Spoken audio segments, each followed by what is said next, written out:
You are listening to the Content Minded podcast, where good content is a way of life, a spiritual practice, a cleanliness of the soul. Good content shall reign supreme. On this maiden episode, I am joined by a special, exciting guest.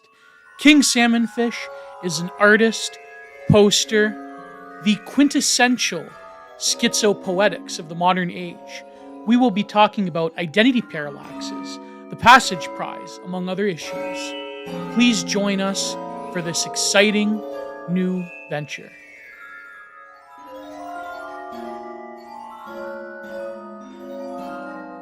All right, King Salmonfish. You were saying you Yep. were at the park. There's blue and yellow everywhere. No, And I'm sitting on Kent State campus, which is kind of in Northeast Ohio. I've been driving around a little bit. I went to the Trump rally last night. That was interesting, just to see if anything happened. I ended up just hanging out with this military veteran the whole time. But I'm looking around at this place, and I am seeing. I mean, I know these are the colors of the school, but they over the last couple years have apparently gone completely out of control, putting blue and yellow literally everywhere, and it's got me thinking about Ukraine and like psychological priming. there's people that do believe that the last like, okay, so there's certain OPSEC words that I use for YouTube, like but the last, let's say, 2 years of the Chinese delicacy, that blue and yellow was basically the colors of medicalization, and they figure, like, I don't believe this, but they say that this is like psychological priming. But then who knows, because like Ukraine is like, was the dumping ground of the security state for so many years, so who knows. I mean, I don't know, that's like a bit too schizo, but yeah. I don't know. I mean, I noticed that literally the only things around here that are red are all dangerous. So it's like in the urinals, the little whatever they are, little mats in the bottom of the urinal, they're red. The disposal for dirty needles in the bathroom is red. There The you uh, go. the the tampon thing in the men's restroom is red. Uh, there's little red concrete squares in front of the walkways. Um, Everything that's red here is like some kind of weird, subtle danger. Yeah, I don't know. yeah, that, I think, but that is like the color of like war and passion, and but anyways, what is it like to go to a Trump rally nowadays? Like, you don't hear about it anymore, because I guess people aren't getting pelted with like eggs and getting assaulted by the libs. Now it's like, I don't know. I don't.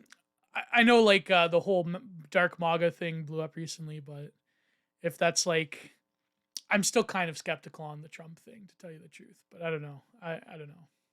All right, so the weather was absolutely beautiful. I've got kind of a tan. The things they don't tell you, you'll end up standing for like half a day unless you can get seats. So it can be kind of agonizing towards the end.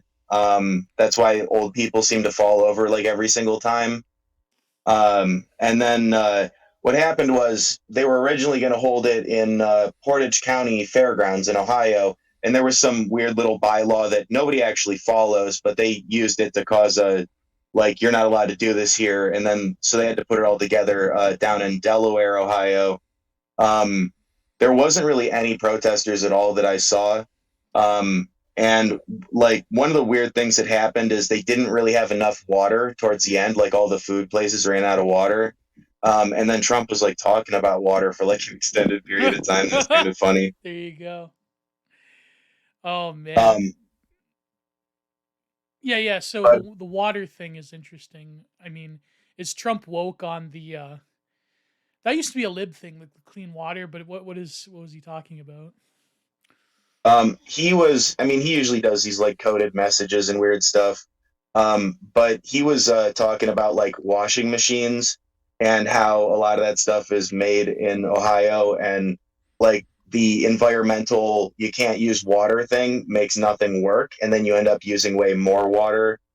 And I was kind of thinking today and a little bit yesterday about some of these things that Dr. Benjamin Braddock has been posting, at least from what I saw was from him, Hmm. about these fires and stuff happening at food Oh processing yeah. plants.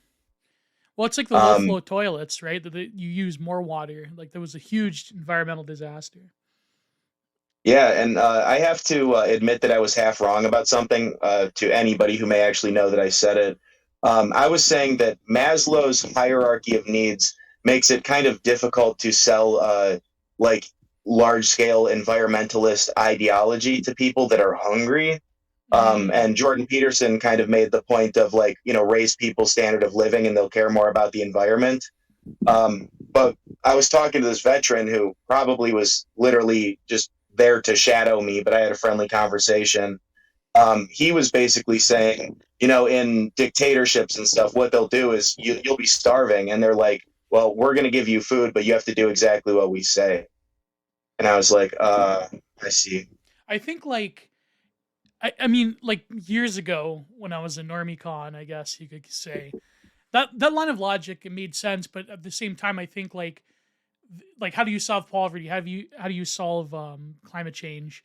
You just make everybody have the same standard of living in the West. It's like that's impossible. Like that's not going to happen. But then it's like the other side is like the Linkola pill thing, where it's like the boat of humanity. It's like you save some to I don't know. Like I mean, climate change is like one of those things. I think within the boomer conservative mind is like it's very powerful because it's such a big it's like any sort of apocalypticism outside of like the usual I think American Protestant eschatology I think is like a perversion, which I mean in some ways the like not maybe Linkola but like certainly big Enviro TM like their eschatology is like almost like antinatalism and nihilism. It's not like the romantic like Kaczynskiite or Linkola like quote unquote eco-fast stuff where there's some romance to it. Like it's almost like you don't have kids, just indulge until in your pod until like you slough off. Like it's very much like pop nihilism. I don't know. Yeah, I mean, I've noticed a very strong anti-life phenomena pretty much widespread and deeply entrenched. But I think I agree more with BAP and I guess like the founding fathers on their take on things. I don't want to go into like the weird esoteric history of the founding documents, but more Well, just to say, you can go into it a little bit if you want. Like that's all right. well, I mean, there's a bunch of interesting stuff on BitChute. There's this dude, what is it, Colin Russell hyphen J colon Gould. That's a whole fascinating thing.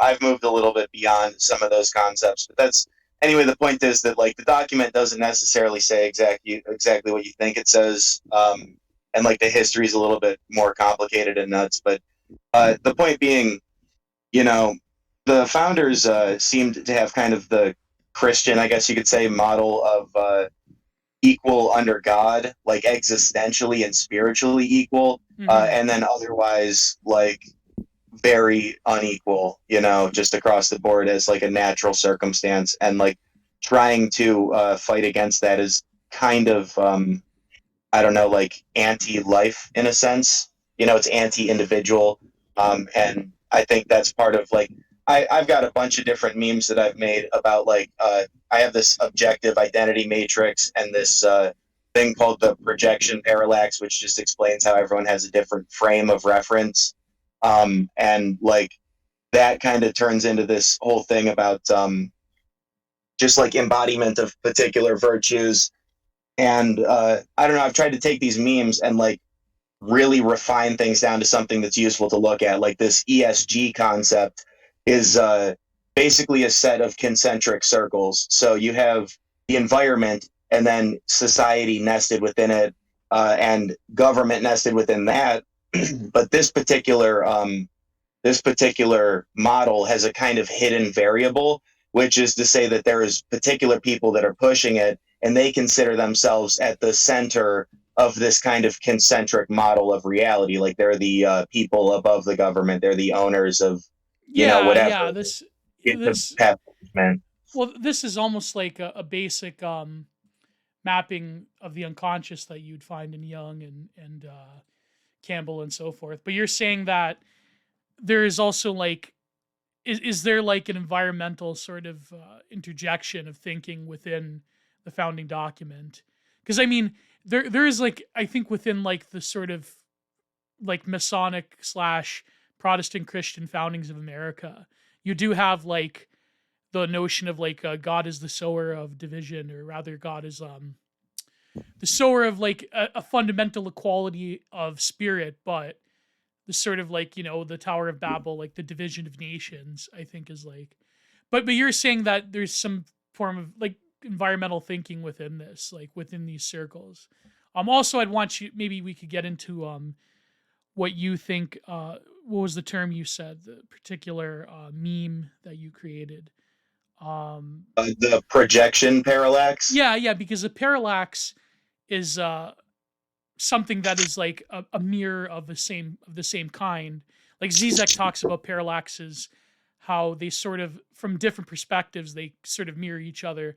Like he used the example of a politician trying to escape a protest by the crowd having these masks of, like those Bush masks or like the Obama mask. Um, Yeah. the politician has these, he wears one of the masks that the protesters have, and that's the way he escapes. He escapes it by taking on an image of himself, and so it's like a doubling of identity of the same kind. So I mean, we can get into that, but just maybe, yeah. So let's go upon this like founding father track. Yeah.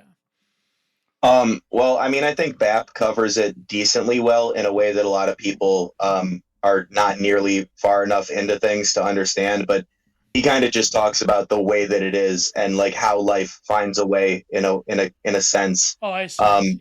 Yeah. how well, the term governmentus basically means mind control, so that does tie into the projection parallax and like frame control. And underlying that is basically pure spirit or raw willpower. And in a sense, Aleister Crowley had something to say about this, which was love is the law, love under will. And so, like, I don't know, it's just like a singular will of God kind of idea, I think, but then like the underlying mechanism is like an interrelatedness. And if you look into emotional neuroscience, you'll find that like hatred is kind of derived from caring, and so is Yeah. fear and stuff. Well, that's integral to a lot of occultism associated with Crowley and even like BDSM culture. Like it seems that there's an equation between hatred, love, pain, and pleasure. Like there's something, because I guess you could say governance is care in a way, or rather, well, like Foucault would say, governmentality is like the propagation of the the organism or the subject. I guess BAP would say that it's propagation of yeast life. Like that particular model of governance is like, it's care in a way, in a sense, but not care in like a metaphysical sense. It's more of like the body becomes like this site of stasis of just bare life. Like it doesn't, it's not about like perfection or anything, but at the same time, you're right, it is like a weird source of care. Like I think, for example, I have this like really spicy take I'll run by you about like the Ukrainian thing, why like these boomer cons or like these rich white liberals, why they care so much, like especially because I was watching this podcast by my friend Yana, was talking to that Neko girl account about pornography and how like the model of like the Eastern European pornography star, like the sort of like Svetlana, they almost like alien in their perfection. I think like the reason why normie cons are like rich white liberals, why they care so much, is because a lot of these dudes, they have like sugar babies from Eastern Europe. And so they're like, oh my God, like the sexy Azov woman with the sonorad. Like that's what they see. It's like a porn fantasy to have like the Ukrainian refugee. I don't know, like maybe that's too harsh. That's too, but then you never know, right? Like these forces are deeper, I think. Sorry, I'm just Well, rambling right now. here's a hot take. I'm gonna try and piss off a number of people, but also not ruin your channel. Well, We'll you're good see. at that. You're good at pissing people off. Yeah. Um, um, so in Jungian psychology, you have the anima, um, and so I think a lot of the well, they might not appreciate it, but I feel like a lot of the anime stuff is kind of this image of the feminine, which is like the projection making factor deep in the subconscious. oh, yeah, 100%. They wouldn't even deny it, I think. 100, but go Yeah, on, I go mean, on. I got, Yeah. I got no ethical problem with any of that, really. But the thing about the projection parallax and how that relates to uh, a parapolitical frame to the culture war is that I was listening to Alan Watts one day, and I just like to listen to him talk because he's super chill. But I picked a few things up, and one of them was he was talking about your sense organs take in information, and then what you are actually experiencing is an internally generated simulation. I don't know Right, exactly right. how he said it, but that's basically what he said. Well, that's kind of And like Kantian, like the understanding takes sense percepti that comes a posteriori, but then the a priori principles of the understanding, like it's almost like a factory model where it's like it takes it, it projects it. Like it seems that theory of mind it did originally come from like German idealism, but I believe so. I believe that sense data is projected within the mind. It's like a mini universe in a way. It's yeah, like how the image is flipped upside down in the well, unconscious. Yeah. the reason I don't use the word mind is because it has so broad associations as to be Oh, almost yeah. meaningless. Yeah, yeah. Whereas like simulation theory and all these discussions about simulations have become particularly popular. It has different kinds of associations and less of them. Yeah, Um, yeah, theory of way of- mind is like rationalist Western brain. Yeah. yeah. But So what this ends up being is a kind of frame of reference. Everyone has a different frame of reference, and that ends up being more or less coherent to objective reality. So that's how you get cognitive dissonance, is if you were like, not lining up appropriately with objective reality, which kind of blows up a lot of the notions of I see a lot of things as conjunctios in a, kind of alchemical Jungian sense. Like subjectivity and objectivity coexist, the individual and the collective coexist. yeah, These kind of, that's like I mean what Heidegger meant by care. Like you are there's a throwness of being that's just fundamental. And I think Jung um is I mean, if I was ambitious enough, you could write a paper about Jung and Heidegger. I'm sure people have, but it seems that like the Freudian model that the West took wholeheartedly, especially in academia, that's like again like this sort of almost crushing individualism, like the organism experience sense stimuli and acts upon it. But yeah, go ahead. So I'm just cutting off. Yeah, sorry. oh, you're fine. So yeah, I mean, it does tie back to my discussion about the culture war, and like people are constantly arguing what form the system takes or what it should take, right? And they can't really seem to even agree on that. And then there's this dude Vladislav Surkov, who's one of Putin's advisors, and he plays on this. Yeah, Lead yeah. people, Is that the political like the guy that was in the art world? yeah, the avant-garde guy. He creates an indeterminate frame because that causes demoralization, which is a functional inability to do anything due Right. to lack of coherence. They call it Uh, hyperrealism, I think, at the end of the Soviet Union. Something yeah, and like then that. they tightly manicure Putin's image as like the central figure of power. Mm, Um, yeah. very interesting stuff. It's like a focal point. I believe Adam Um, Curtis that had the one documentary about it. And how like he used his sort of knowledge of the avant-garde to destabilize people's perceptions within Russia, and then Putin he would even like fund anti-Putin groups. I believe he even gave money to Duke and the Nazbol people, and then of course Putin comes in later as the central figure of harmony. So it's kind of like they did postmodernism. Like this, I think what Dugin says is like Russian postmodernism is different than the Western, like James Lindsay bastardization of it. But yeah. yeah, makes sense to me. But you're So saying this like this parallax, how does it relate to the parallax as such? Well, okay, so a parallax in astronomy is basically just picture an X, and in the middle of that X is like a star, and depending on where you're standing from two different locations, you see a different background.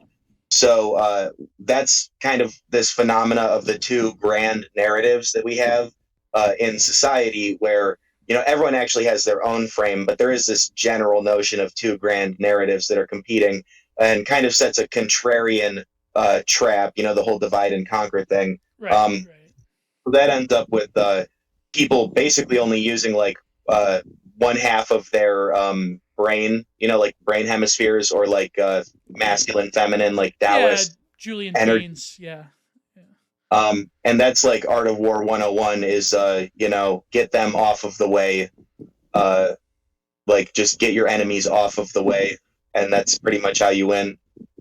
So that leads back to like, why is this stuff happening, right? So why, um, and that's kind of a crazy question. I mean, you could take it to the spiritual, but I'll go a little bit lower than that, which is to say that I recently was just talking to Bap today about how essentially these things exist within people's minds.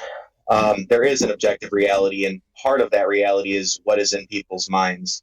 And so, if you think about a council of graybeards or old matriarchs and like some, shadowy, dark king of demons or whatever you want to call them, other than like literally the devil or whatever, I mean like a physical, or some kind of crazy being way up there on the top of the ladder. What you'll discover is there is such a thing as people orchestrating a bunch of very very small details, but in a sense that's kind of a form of cope, because like in that way you are denying your own agency. Like in order to accept that frame, you must also accept that you have no freedom of movement whatsoever, and every small detail of your life has been orchestrated by some graybeards or matriarchs. Right. While yes, they exist, it actually turns out that what appears to be happening is that they don't actually control the fundamental existential forces, and that's like under God's control kind of thing. So we end up in this situation of pretty much a rolling catastrophe throughout all of time. You can talk about Eden and Jesus and like those kinds of really fundamental concepts of like a fallen world and that kind of thing.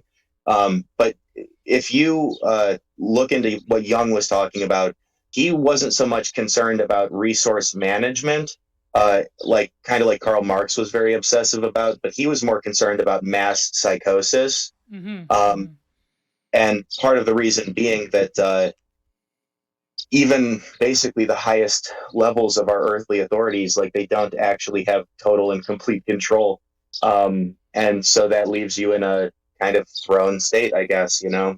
Well, yeah. I mean, he wrote about this in, I believe it was the essay from Civilization and Transition. It was called "The Undiscovered Self," where he talks about mass political movements being, like, in itself a form of psychosis. But because, like, really, I think, like, if you contemplate any sort of I guess you would say counter history or like counter narrative or alternative narrative.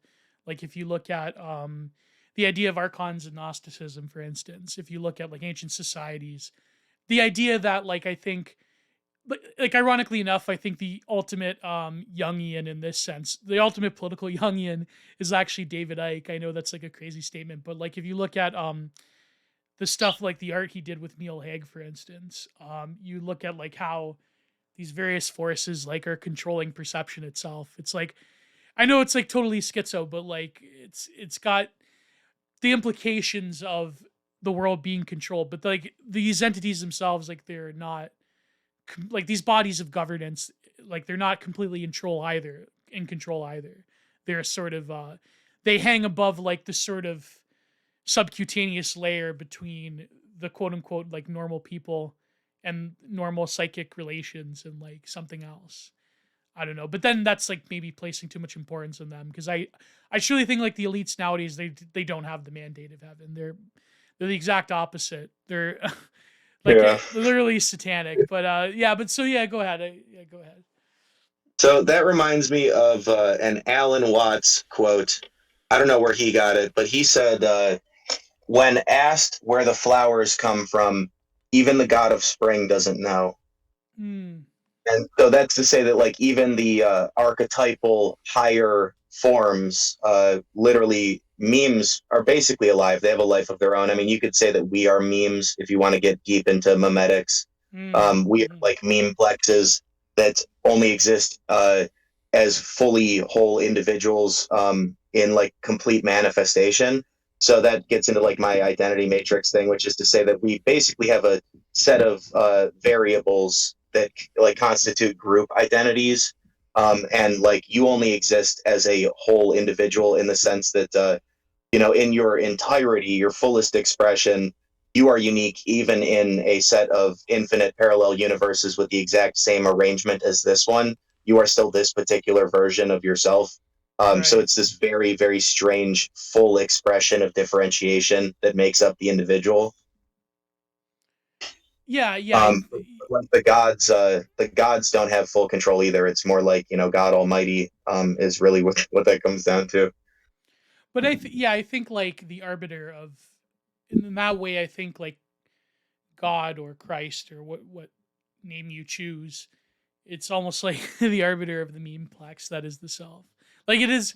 I'm just thinking it is kind of funny how like Richard Dawkins wrote The Selfish Gene, and he himself becomes like the research, like a scientist. But nowadays, of course, I think there's like people that write like cultural anthropology. I mean, people have said that I'm very good at this, like sort of like internet culture. But there's like other resources. But it's funny to me how Dawkins becomes this sort of arbiter of memetics through the Selfish Gene book, but he himself almost was the like poster boy for a meme ideology, like new atheism, which is kind of hilarious because like the new atheists, they were like the pioneers, I think, of like meme culture.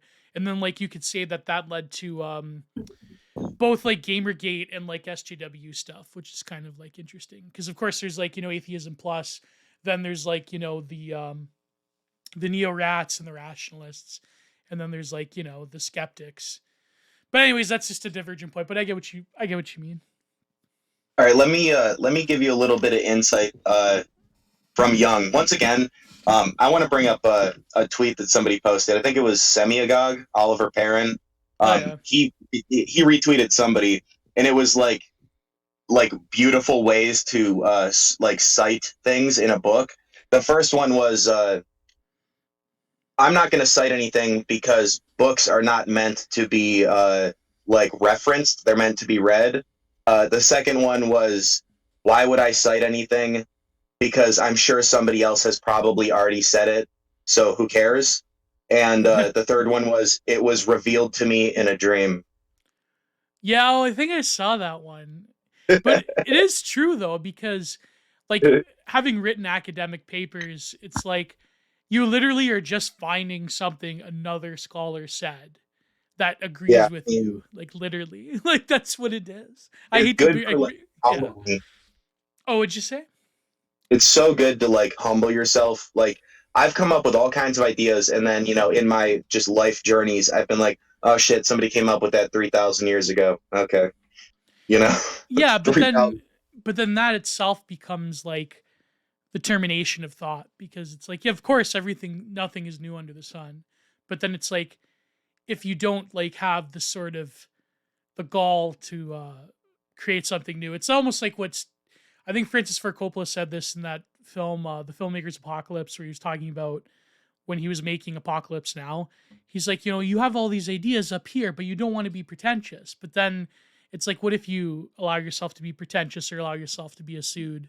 Like everyone, like in the internet age, everyone is a sued in some ways. It's just that there's people that grift off of being a sued, or there's people that like own it, or there's people that, not to name names, but you kind of guess who I'm talking about. There's people who delude themselves into thinking that they're I don't know, like man. important. The grifters might be right. Like, if there's not really all that much to do, like, why not profit and Hey, I get want to do. married? Yeah, I want to grift one day. I mean, I'm You know. making steps to make that happen, but who knows? Like it's no, but I Well, know I what mean, you you can mean. Like yeah, yeah. side thing, like a side hustle grift.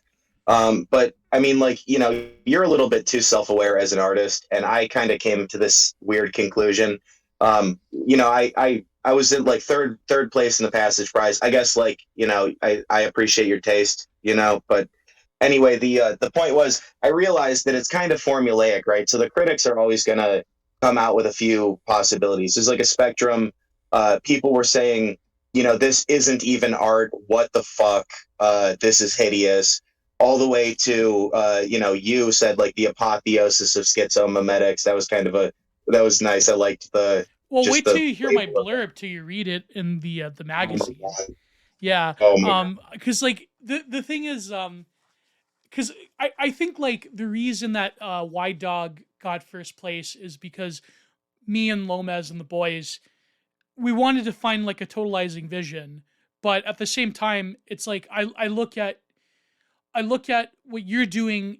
Okay, so White Dog is building something of the future, but what you're doing is you're almost with your art, you're just like clearing away for that future by destroying all of like the mimetic junk and like junk food, like clearing Yeah, out the it's, cabinets of it, of like the online right, which people kind it's, of didn't it's get. They kind just of yeah. duct tape situation. Like, oh no, this isn't going to be good. This meme is going to go stale, and it's going to be like have huge implications.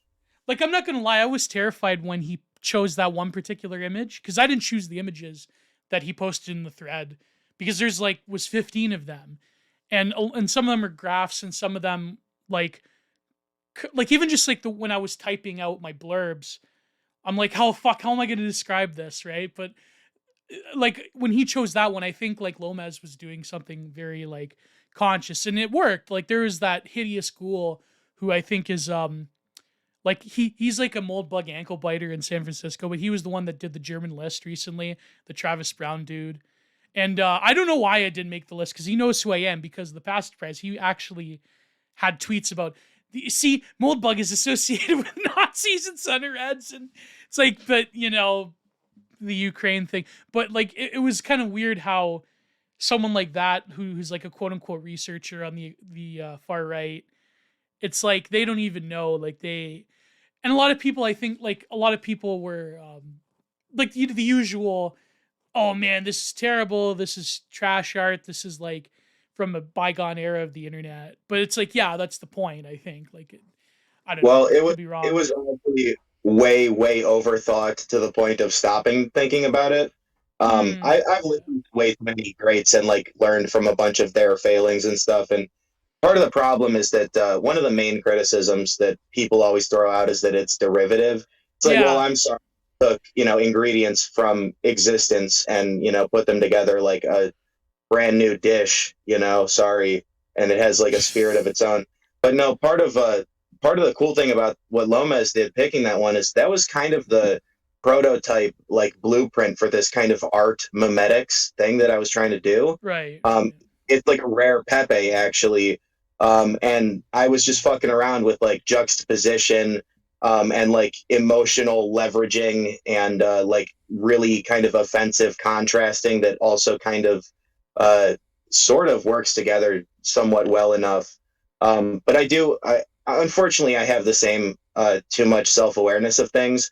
So, I'm cool with third place. I'm actually stoked about it. It was ideal for me, really. But like the second place prize was kind of the almost like Kabbalistic dark beauty, and like the first Yeah, place yeah, was the yeah. like Brown art, Zach Brown. He is like a neo pagan, but I felt like we had two like the okay. This I'm going to write about the runners up. There was one painter in particular that I wanted to choose, but he already shared the work and I liked it, and it would have been, he's a friend of mine, it would be conflict of interest. So I wanted to write about it as like, you know, the runners up, because there's some pieces that I did get that were really good, but they weren't like integral to the message of Passage. Whereas Zach Brown, um, because I was actually shocked as someone who is not like who's very skeptical of the capacity of digital art, that we had like um, two like, you know, top three that were, you know, essentially is digital art. Whether people want to say that your art is digital or art, or if it's mimetics or whatever, like it's still digitally produced. But I wanted to like have someone who is a good enough example of fine art that has content that is they ideational, were right? Yeah. and I actually loved the first and second place. Like I threw in a few criticisms, but then I'm like, I can't say that they're not absolutely beautiful to look at and like Right. really something, you know, like I can't Yeah. really But I dog think it. like what you're doing is something different than like fine art. I think like No, it's warfare actually. yeah, it's warfare.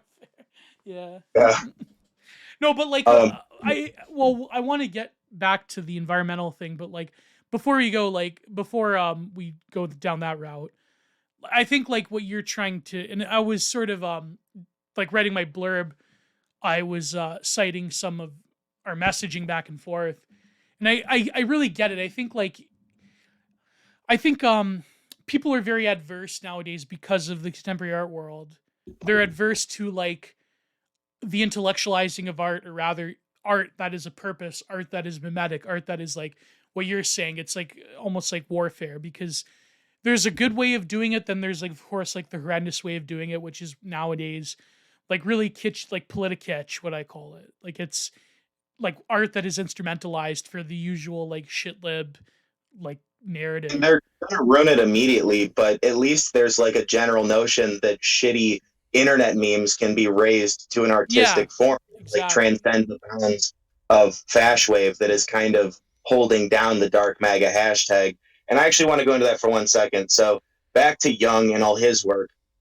Because of the circumstances that we find ourselves in, I was able to anticipate dark MAGA because of honestly just paying attention to what's been going on, kind of being involved in certain ways. And it's kind of like, in my opinion, a collective shadow manifestation. So part of the shadow layer is just a set of backup options that you would not admit publicly via your Right. person and like Yeah. ego mind. In my Um, shadow, shedding skin. Yeah, yeah, I know. It is like yeah, dark manga very much is like the shadow self. But like people think that Trump is just all shadow. But I guess like from our perspective. Go ahead. Sorry, yeah. so if you look at my current profile picture on Twitter, I've kind of given a subtle anticipatory hint as to what is next. Because, like, in order to confront the shadow, you have to dig into like the deeper, more powerful things. Like, how do you fight the monster within yourself? Like, what power do you use to face that thing? You know? And Right, that's right. when you start digging down into the like kind of romantic anima animus like why the I called it the projection parallax, because what that is that everything is projection, because what Right. you're experiencing is an internal simulation. And I mean that's all horrifying, obviously, if you want to get into the possibilities with that.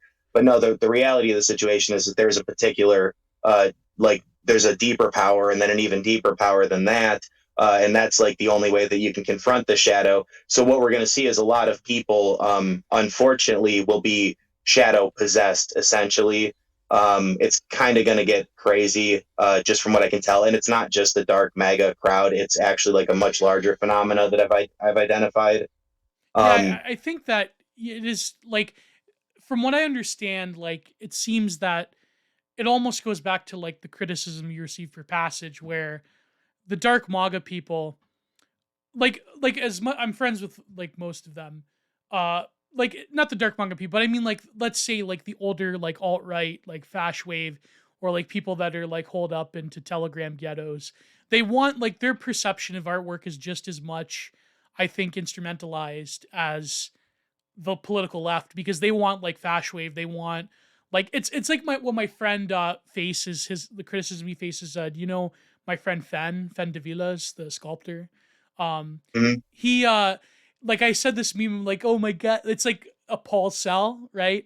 I posted this meme where the text was I can't believe Fen's artwork can't be like Arno Brecker. Like they want Arno Brecker. They want like Nazi Fash Wave, like Germanic Wheatfield family like work of art. Or they want like the Greek bus. And so I think like what I would say is that the dark MAGA people, because they're so integrated with Bronze Age pervert, I think like they're more open to the idea that aesthetics isn't just like beauty is something more all encompassing than just like eroticism or like power fantasies. I think like because Bronze Age pervert likes Dikidiko and the futurists and other like what was perceived as quote unquote degenerate art by like the Fash Wave people. I think like Fash Wave in itself is like kind of this strange ghost dance of the political right in terms of art and aesthetics, but because like everyone knows the left is like that's the contemporary art world where it's like the how many portraits of George Floyd can you have, right? Like Oh my it's god. or how many sort of like I mean some of this art is kind of interesting. Like if you're curious, I did this whole big like 70-page essay on this gallery called Abortion is Normal, where it was like all the bigwig like art people like Carol Dunham and Cindy Sherman, and I did this in 2019, right before the Chinese delicacy hit, and it was about like the legislation, like the pro life legislation, and some of it, like most of it's obviously ghastly, but I think like there is something there. There is sort of like a strange metaphysics to a lot of like art that the political left embodies, but then a lot of it's just like typical. Like here is a person of color, photographing her, chest scars or whatever. Like it's like there's I don't know. yeah, Give them a little bit more credit. I mean, yeah, the part of the art is just the mass production and just blasting it all over the place. I yeah, mean, that's like a deeper layer of analysis potentially. And also, if you want kind of a bit of ruthless criticism and just realism about the situation, um, conservatives tend to be the more masculine end of the spectrum and more of a protective, like that's the light side of it. It's kind of a quadrant, right? So you have this like protective side of things, this tunnel vision, focused warrior type thing. yeah, And you have the problem of stagnation, right? Like, so you can end up with stagnation when you need something to change and it doesn't, then you die. Or the alternative is this kind of unleashed force of creative energy almost, but much of it is, I mean, just in a natural sense, like just turns out not to be the greatest adaptive features, at least on the personal level. Maybe on a larger level, it's actually quite useful for society to be going through a lot of what we're going through. So we really understand through like brutal life lessons, like what exactly we're talking about, this and that. But like that's kind of the light and dark side of the left part of it, or the feminine, which is creative and artistic and whatever. And so you definitely have an artistic problem with the fringe far right energy side of things, which is that it needs basically some level of like feminine integration. yeah. You need to use like your other hemisphere and whatever. And it's like, I'm not trying to be like braggadocious, I guess, that I've had, some romantic relationships and like, got laid and like paid attention to some Oh, women in you my life. fake stuff. Oh, I'm kicking you out right now out of this call. Yeah. No, I'm kidding. Go, go. Here's here's the very, very optimistic note. Was completely and utterly inexperienced, and like that was the time period in which I had the best relationship of my life. So like it turns out you can basically do practically anything with like a lot less experience than you would think. I mean, obviously you need like some kind of luck or like divine grace or something to survive that. So it's not really a great formula exactly, but like yeah, it turns out you really don't need like if you look back at a couple decades ago or whatever, most of the normie like boomers and stuff, all the dudes are like kind of slovenly gorillas. Like we've pretty much always been kind of gorillas, even the like jacked Adonis of ancient times. Like we were never the more beautiful of the sexes, No, you know what I no, mean? no. We were So like, like that. yeah, we were like bestial type of, like, young men are very, like, let's face it, by women's standards are very disgusting. Like, but that's like Yeah. that's what we are, like that's yeah. So when you look into like what women select for, aesthetics definitely comes into it, but I guess that kind of depends on your definition. Like if you mean like the entire aesthetic of your life and the way you move and the way you think and do things, like that's more the thing, That's It's like the identity matrix you're talking about. Yeah. yeah. And I actually I don't know. I mean, my life's kind of crazy. I drove down to Nashville and I spoke to Michaela Peterson, and then Jordan Peterson gives this speech at Cambridge, which, like, I don't know. I don't really care because I already talked about it, but like, it's obviously my psychology work on YouTube in chronological order, in train of thought order, and he presents it as if it's like solving the millennia old problem of human perception, and like the crux of the whole thing is embodiment, which is like, wow, the subversion has gotten so bad and also kind of magically good that we've re-arrived at the conclusion that we need to know how to do things as such. Like, holy Yeah. fuck, like my whole generation needs to be told, like, look, you actually need to know how to do a thing. You need to know how to Like, cook or clean your room or literally anything. And that's actually kind of how bad and good it is, Did you actually meet like I? As my journalistic integrity, I have to. Did you actually meet Michaela Peterson? Yeah, bro. Oh my Actually, god, what is she like I in real life? Is she like? Oh man. she's I liked her actually. She's kind of chill. Nicole Arbor was the one mostly carrying the show. She was like more like extroverted and kind of funny, and it was all right. They carried the whole show. I try not to interrupt too much, but I did have kind of a mission. I had like a bro mission. My friend just told me to go down there and like get a response, right? And I didn't really say all that much, but it was like, hey, friendly reminder that Rollo Tomasi is basically like a materialist cancer, and like your father is the more successful of the selling the basic how to be a man stuff. Like he's the most successful one, so Yeah. he's doing a little bit different.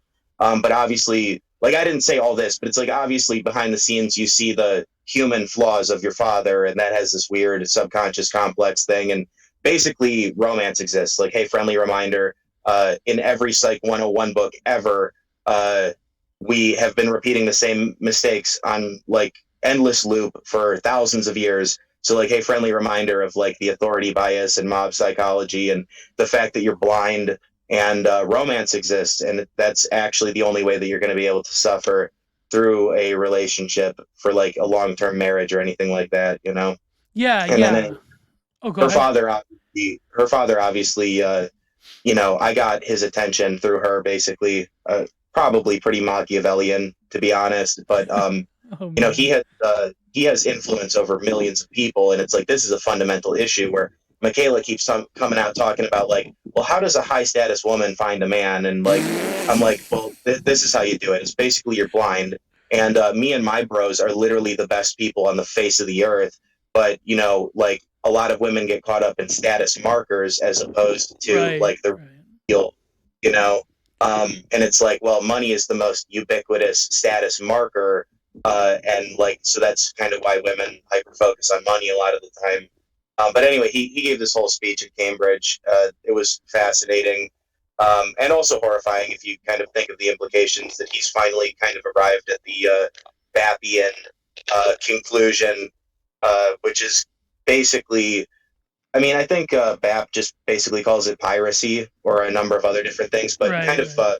piratic Arthurian romanticism, or just like para political, basically Christianity, which is like Well, they're like go ahead. I know BAP has his criticisms of Christianity. My point is more that the kind of Roman pagan passionate, almost certainly where the word romance comes from, that's a particular element that I think has been very heavily you know uh, deteriorated kind of by force, right? Yeah, that's But something that the trad Catholics I think don't get that within like Catholicism, especially. Well, maybe like us Italians, we have a very weird relationship to eroticism because we like in some ways perfected it, but at the same oh time, the yeah, cost is like the dark side of that passion is like the stereotypical Italian man and wife like screaming at each other, and then like the makeup is like stunning, right? But Catholicism, I think, like embodies that romanticism, and I think a lot of trad casts they forget that. But I get what you're saying. Like you mean like the nomad, like the nomadology of like the steppe warrior, or the pirate, or some other like extra nomadic force within like both materially and the unconscious. It's like I think like yeah. that's yeah. It's a little bit complicated, but I'll try and go into it, right? So it ties back to what I was saying earlier about our own agency in things and how BAP talks about raw force of will, kind of beside the point of ethics. Right, Um, right, right. People were horribly cruel, but they were basically worshipped as gods, because of their raw force of will and just conquering spirit in and of itself. Right. This becomes kind of a weird situation where a lot of people. I was at the bookshop the other day, and the dude who owns the place is trying to tell me, the history of like the various mystery cults and stuff that like he thinks basically disproves Christianity. And I'm like, I don't think this argument really holds water necessarily, because what you end up with is this kind of Well, because this particular form had a different name previously, and we had this whole pantheon of gods and whatever, like, and all these words come from, previous cults of different kinds. Therefore, like, that means that Christ was just made up. And I'm it's like, getting no, I'm not. flashbacks of Break the Rules streams, by the way, but go go ahead. Yeah. Yeah, and so to me, it's like, no, I kind of feel like if you look at our world and you start to study like the history of the church, basically, and Christianity, you'll find that Christianity pretty much subjugates every single thing. Like, really, Right. I mean, every religious concept is actually contained within the Christian tradition, as far as I've been able to explore. So Apart that from some Eastern ones that are alien to the Western mind, I think that even what, those have some kind of yeah. Go ahead. Go ahead. like what? Give me an example so I can see Um. if I can do Well, it. Anata, I think, is probably like in Orthodoxy they have the concept of kenosis, but I think Anata or non-self is like mutual origination. I think is probably the biggest chasm you really. It's like the biggest lacuna between something like Buddhism and Christianity. But like Vedanta, I think like there are a lot of concepts like Nirguna Brahman. I think closer to Christianity than certainly the Buddhist mind. But Anata, Shinayata is probably another one. I know Owen Cyclops talks a lot about this, but I think like there's people that believe that there was a Hellenization of Buddhism, which I mean, there's some evidence for that. But then there's sort of like other weird theories that like Christ when he went missing for 2 years, he went to the east and had like an epic bro off with Gautama Buddha, which I don't know about that one, but maybe. I mean, Oh, no, that's probably I've not heard happened. I've heard that too. Now here's where I'm going to try and refute it, right?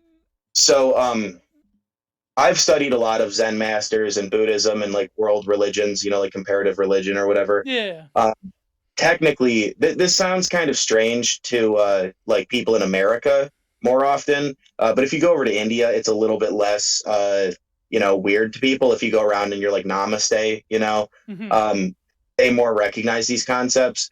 But basically, Buddha is a title, right? It's a kind of title. There's different kinds. I can't remember. It's like Pravma Buddha or something. That's like the Buddha that achieves The Buddhahood, anointed but self. Yeah. Yeah. goes off into the wilderness and doesn't come back. And then there's the Bodhisattva who like gets it and then comes back to society to be of some use. And that's considered like a higher achievement. So technically speaking, I'm like a Bodhisattva, which is like weird to people. I literally did find inner peace and I did reach a state of non-desiring, at which point I had to consciously decide to breathe and eat and drink. Like somebody offered me a sandwich like right after this thing happened on accident. And I was like, okay, so I have to actually choose to continue to like live my life consciously. It was very So strange. you had like a Satori moment, in other words. I know. Um. Yeah. Are You you still there? there? Someone's trying to call me. Okay. Yeah. That's why I cut off for a minute. Yeah. Okay, yeah, I mean, so like that literally happened, yeah. But what I realized different forms of enlightenment and different forms of inner peace. And the Buddhist thing, like a lot of Buddhists will just tell you that Buddha wasn't exactly like a god. He was actually just a man with a method. And in Hinduism, there are multiple, I think there's over 100 different forms of enlightenment, Buddhism being one of them. Right. Yeah. Um, There's a so, thousand schools. Yeah. Yeah. yeah, so what you end up with is this weird situation where like me achieving inner peace was not particularly satisfactory, and like accepting life as such, like accepting suffering, though incredibly beneficial, was not actually like doesn't solve the kind of Edenic root problem in the way that Jesus does, and kind of subsumes everything else. And so Carl Jung basically talked about this. He studied all kinds of crazy esotericism and Yes. alchemy and Yes. whatever. And he basically said that like once Christ got on the throne of the self, nobody was ever able to remove him, and the world basically exists within the Christian framework as either Christ or Antichrist fundamentally. So Right. like the kind of non-self thing and like understanding the ego as I mean, they call it like a fiction, which is sort of true, I guess. If you It's get it more of to, like a conglomeration of different forces. Like that's what mutual origination Shanayata means. Like it's like these thoughts and affectations they pass by you, but it's not really you. It's like you are a matrix of different entities, different affects. Yeah, yeah, you get what you're saying. Yeah. well, so I was in a debate the other day with my friend who likes to study history. And it ended up talking. We were talking about Maya, basically, like the illusion, of the Godhead or whatever, the Mm-hmm. great dream of existence. And I was like pointing out to him that the embodiment of Christ is a particularly interesting notion in relation to Maya, because it's like, does it really matter all that much if it's like an illusion? It's as real as anything is going to be, basically. So like you can make differentiations between like a hallucination or a dream or waking consciousness. You can draw lines between these things to some extent. They're often very blurry. So you can differentiate categories quite a lot. But at the end of the day, like in kind of the study of pataphysics, which is sort of a joke to some people, you do end up with this kind of merging of fiction and nonfiction, and you have to be very finely discriminatory of the various natures of things. You kind of run into this weird like, well, if it's all an ultimate good in God's plan, then like, how should I react in the face of evil? Like Mm-hmm. what like weird kind of considerations. It's kind of annoying. Um, Well, like in Hinduism, I think like they don't like Maya or like the illusory notion of the material or ahamkara, which is like the lowest illusory self, like your sort of egoic picture. They don't consider that to be like quote unquote illusion the way that we think of like not real. They still it's still a force, it's still a necessity, but it's not like the way we think of as like a fantasy or whatever, like the way we think of like a concretization of it through the Matrix or like oh my god, what if I'm in a computer simulation? Nick Bostrom, like that's not. It's different. Like it's not people that like to say like well it's like simulation theory. It's like it's not simulation theory. It's no, it's yeah. fake and autoerotic. Yeah, like that's basically what the simulation theory is. Like it's fake, but it's also an affectation, but it's also like a generated thing that, let's face it, is like deeply embedded with like a baser form of eroticism. Like I think what are people going to use like Neuralink for? They're going to use it for pornography. That's obvious. Like that's but anyways, what you were saying about these different states and how it relates to Christ, it's almost like it's a similar story to what Owen Cyclops went through, where he realized that Christianity provides people with the totalizing picture of the nature of reality as such, whereas the sort of like liberation that's given to you in let's say Mahayana, apart from like various some like mystical forms of Buddhism like Vajrayana or Pure Land, like mainstream Buddhism, I can see where it doesn't give you like the proper outside of your culture context, it doesn't give you the proper answers. Like, I mean, yeah, I get what you mean. Like, as soon as Christianity hit the scene, like, like what you were saying about the nature of Christ and Antichrist, it's funny because I was actually reading this Dugan essay for this paper I'm writing, where he says that, like, Russia, like Eurasia is fighting the Antichrist, but it's like, that's probably just propaganda. But like, when you really think about rival civilizations, how like post-Christian civilization is in a way is like an antithesis of its former self, that becomes an antichrist because the antichrist will come to you as someone who claims to be of the faith or claims to be of some faith, like it says in Matthew, people that say oh Lord, oh Christ is king, like don't trust those people automatically, in other words. And I think like the West as a whole, the fact that the post-Christian West is like a sort of weird parallax image of what it was. You know what I mean? Like not to say that like America's the great Satan or whatever, but like there is a very interesting idea. Well, I mean, let's take it back to a more common sense way of describing it, right? So when you are given freedom, that kind of inevitably leads to a great deal of corruption, right? Right, right. It's kind of, I guess, arguably cyclical, but America's kind of a weird, fresh sort of thing. I mean, they mostly just wanted the tyrants to like stop interfering with them doing the basic things that they needed to do, you know? Yeah, as a So new nation, as a relatively new power in the world. Yeah, yeah.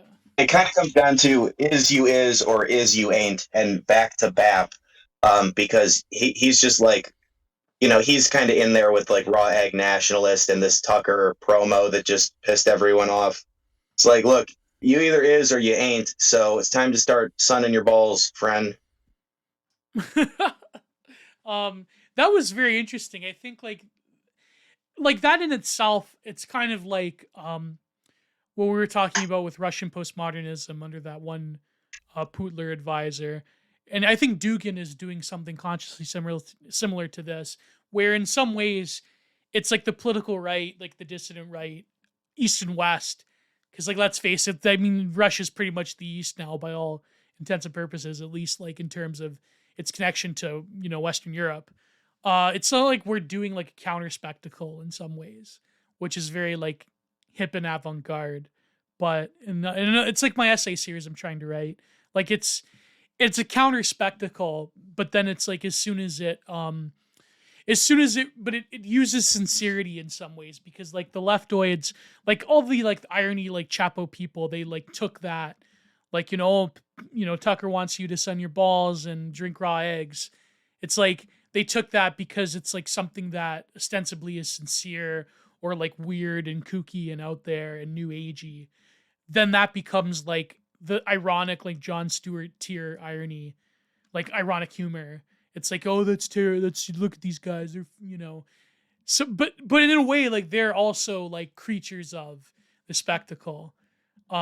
So yeah, where am I going with this? I guess like it's very interesting, but I wanted to talk a little bit because you mentioned Rollo Tomasi. I think like people know my criticisms of the manosphere. I think like in some ways to systematize romance and to like have these systems and these very like neurodivergent graphs of like how you approach women or whatever. Like that's to me that's very fundamentally alienating to the spirit. For some reason, like I never like something about Rollo Tomasi just kind of rubs me the wrong way. I don't know what it is. Like I mean, he could be.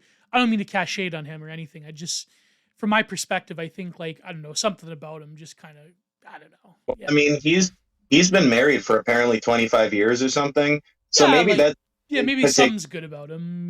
Like that's maybe yeah. his it's like Alan Watts said about there are far out people and then there are people who are very far in, and arguably the far in people are really the most far out, because they went to such great lengths to be far in. So like maybe he gets Yeah. and like maybe his particular style is very systematized, and you can get a certain kind of kick from like having to like deal with this weirdly systematized. I don't know. I don't really know enough about the guy to say anything, but maybe there's something to that. So I don't think there's any particular style or method, though I do have to say, growing up, I was basically tortured by doctors, which put me in a pretty good position for the whole, medical blah, blah, blah that was going on. Um, Medicalization and psychology. Yeah, yeah. right. So, I mean, my earliest memory is a red pill. Like, I've never been anything else, which is kind of weird. And so like I guess I'm a little bit ahead in that regard. But what happened is, I was basically drugged and forced against my will and, like mind fucked, growing up, and had to like combat that and learn every little trick and thing, that like my mom or the doctors or whoever. And I never even spoke to one of these doctors. That's the craziest part. Never spoke to one of them. Was put on like every single drug ever. And I had this weird realization about the whole situation through that process, which was like kind of this, if you just want to call it autism. But basically, I was like socially awkward, but in a weird way, where I was, I guess, like just kind of blessed with a lot of natural talents. I was very smart. The teachers didn't know what to do with me, so I just ended up in the half retarded, half genius class because you can't really determine who's who. I had And so something you end up. not that dramatic, but in school I was placed in like what they called locally developed until high school. They thought I was like a lost cause. But yeah, go ahead. But nothing that like what you experienced. But I mean, you turned out great, bro. you're like one of the best people I know of. Not So really. I Maybe I'm just some compliment you. fucking fat loser. Yeah, dude. Okay. Anyway, Yeah, yeah, the go point ahead, that go ahead. Yeah, yeah. is I was kind of I wasn't really part of any group, but I would hang out with like everybody. So I had this weird like I Holy shit, I wasn't was the same, bro. I was exactly the same. I was a fucking nomad. Like, I never got like bullied that much, but it was like I could hang out with different people. But that the cost of that was like I didn't have a quote unquote group that. Yeah, sorry. Go ahead. Go ahead. Sorry. Yeah. so I guess my point about the Rolo thing is like you can take that autistic difficulty with social skills and almost in a sociopathic manner, like learn the underlying mechanisms with your weird hyper focus autism and lean into really awkward, uncomfortable social situations until you're kind of at a greater advantage than most of the people around you at social skills. And you're not exactly like sociopathic or psychopathic. It's just kind of more understanding the underlying mechanisms. And if you really do have like a heart, that's really the key to the whole thing. Right. Um, like the dude who works at the bookshop had a very slight lisp growing up, like a speech impediment, and now he like runs a bookshop and has read like 10 million books. And I had to talk to him a little bit about his difficulty because he had done so much research. I'm like, you're kind of making the spiritual thing difficult for yourself by trying to like refute everything with this cornucopia of different difficult to pin down sources you know Yeah, it's paralysis. It's mental paralysis after a while. Yeah, Like but it. the dude is super chill. He pretty much gets it all the way. He just has to act kind of a certain way because of the town that he's in, you know. Mm-hmm. But it's not too bad. He's cool. Like the other day, he told it's like a coffee shop bookstore. The other day, he's like pulled me aside. He's like, "Look, man, I got to give you the talk. The chicks that work here basically said you're not allowed to talk around them at all anymore. But you What? can Yeah, Oh. right. You can talk, back here with me and the dudes or whatever, but you cannot talk around them anymore. Like, and that's because basically I was really heavily shifting the Overton window just through like raw willpower and just winning every single debate just casually. Yeah, they hate And that. They hate. Yeah, that's not. right, so like Yeah. then I'm paying attention to like every single chick in the entire place basically wants to fuck me and wishes I would walk up to them and talk to them because nobody does anymore. And it's like they can't they can't stand it anymore. Like they can't like the things you're saying and like the fact that they definitely want to fuck you, like you can't talk around them, like so that's really funny when you think about like cancel culture and Well, how but wait a minute though. Wait a minute. Like, did they?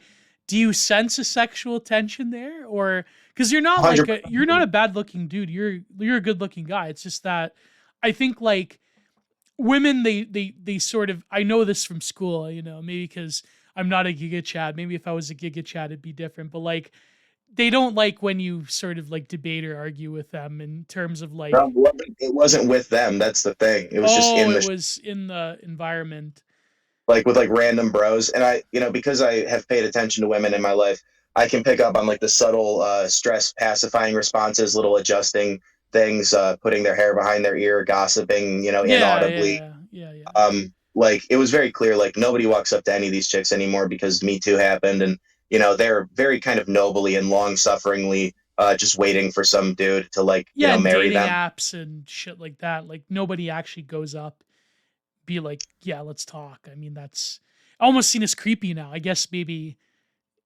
Go ahead, go ahead. So then what happened? Like, Well, nothing happened. I just like radically shifted the cultural discussion in like a particular nexus of culture in the area. And then I'm just gonna kind of dip out for a while because I wasn't banned. It was just like, bro, like you're just absolutely like your power levels are a little bit out of control right now.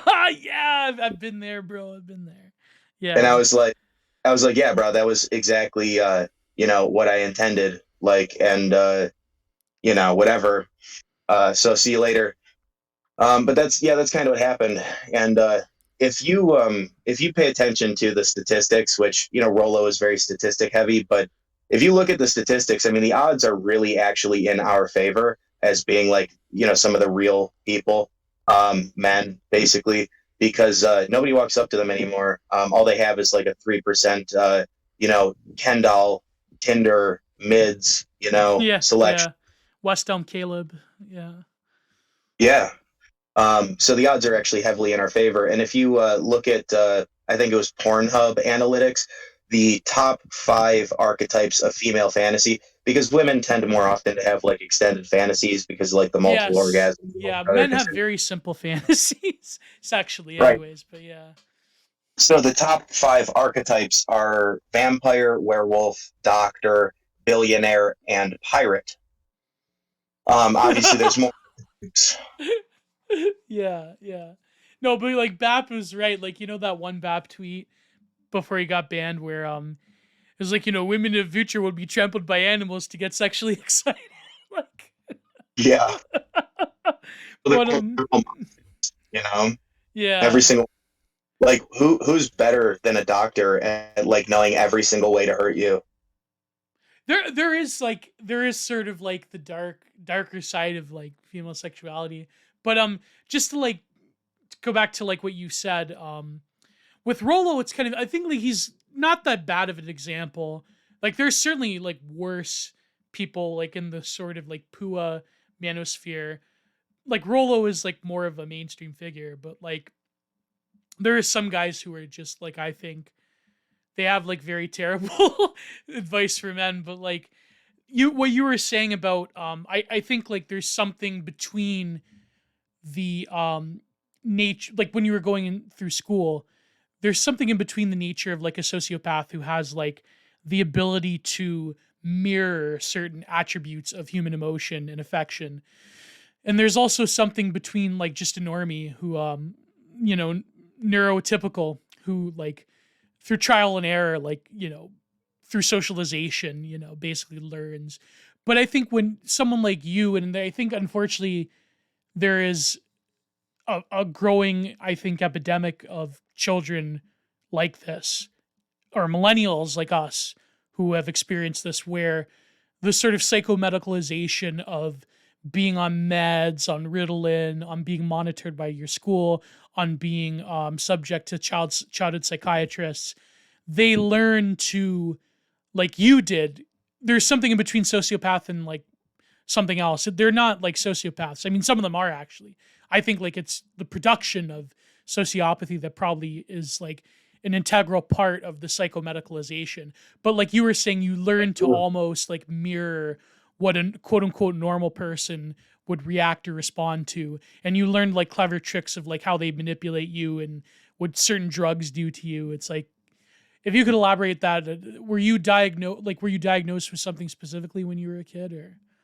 Oh, this is a great story actually, right? So it's the thing about like the Ritalin craze, right? So there's this. It's another one of these things. You look it up. It's like, oh, it's been debunked with nothing to back it up, right? But it was Leon Eisenberg, who was called the father of ADHD, said on his deathbed apparently that it was a perfect example of a fictitious disease. But it gets actually much deeper and more interesting, which is that basically young boys behave a certain way. They tend to be more rough and tumble, whereas young girls will sit in class and kind of, obey like an authority figure, kind of in the, daddy almost thing. Yeah. Um, so what you end up with is you basically just drug an entire. It's kind of a problem of modern parenting, but also sort of a super soldier program to some extent, and a like matriarchal gynocracy shit test on a Yeah, the mass casual. longhouse mother, yeah, aspect of it. So Yeah. like it worked out great for me because I survived. And so like the horrible fucking weird inverse oppressive force of the whole thing was really good for me. Like the horrible torture of the whole thing was very, very good for like if I can't get into like Roman style battles with swords and shit, like this is pretty good, honestly. Oh And my so god. like yeah, well, no, the overbearing mother is kind of.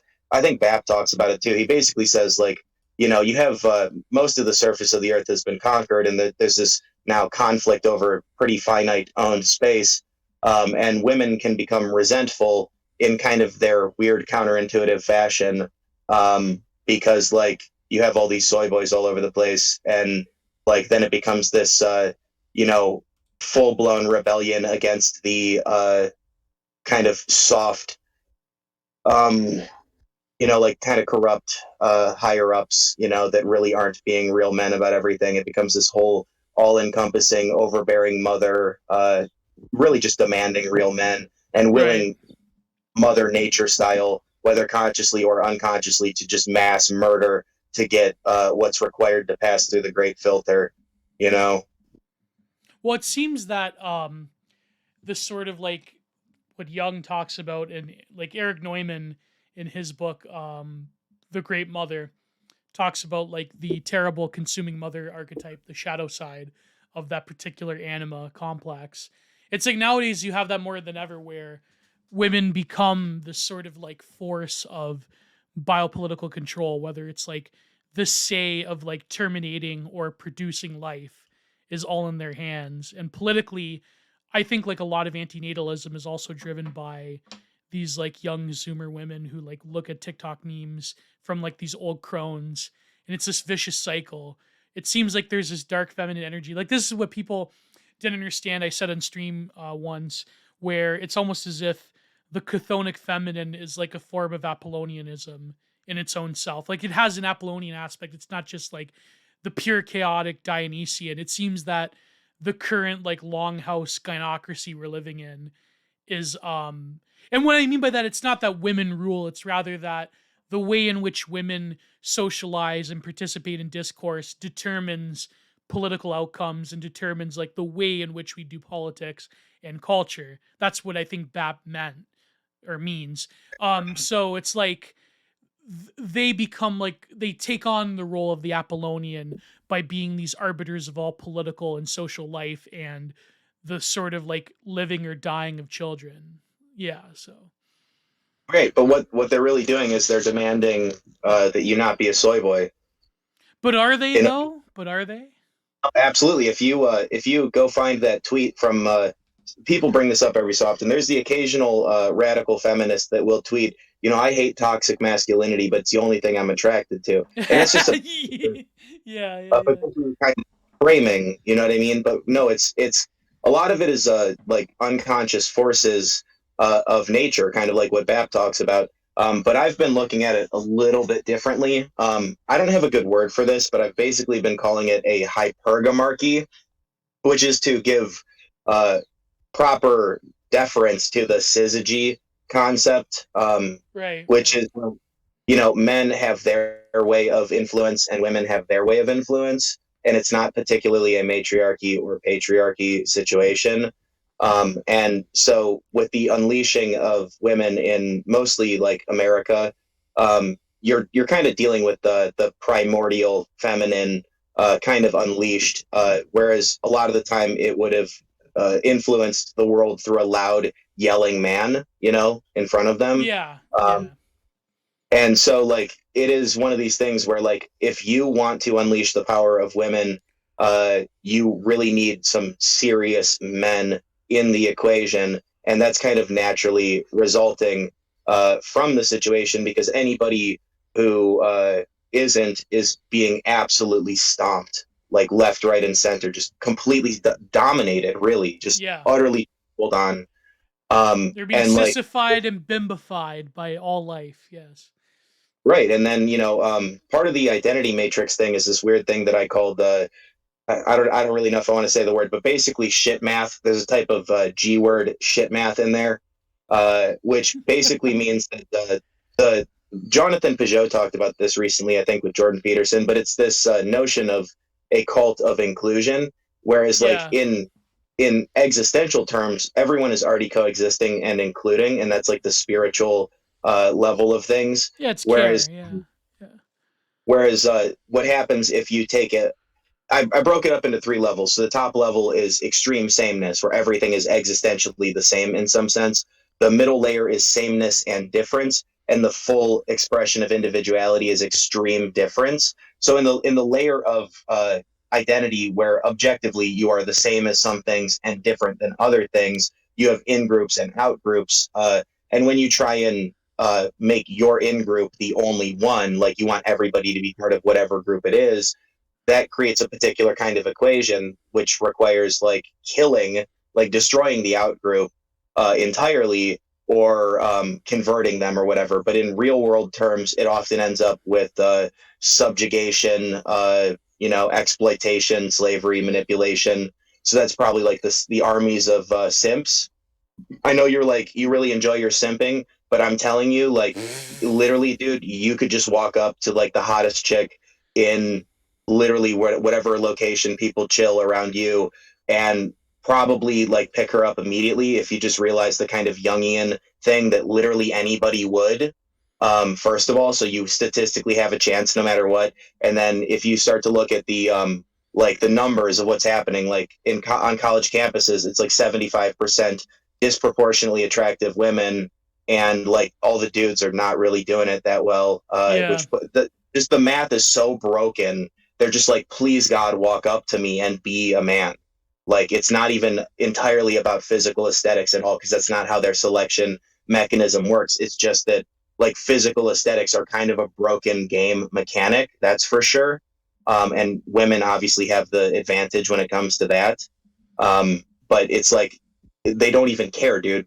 Like that's really the thing. Like I'm single right now, so like don't even feel any type of way. But like yeah, I mean literally both of us could just go pick up any chick we want, basically, just being based as we are. Like Well, I swear to God. the dating app thing, I mean, Default Friend talks about this as like this strange, like reprogramming women to be more aesthetically inclined the way that men are.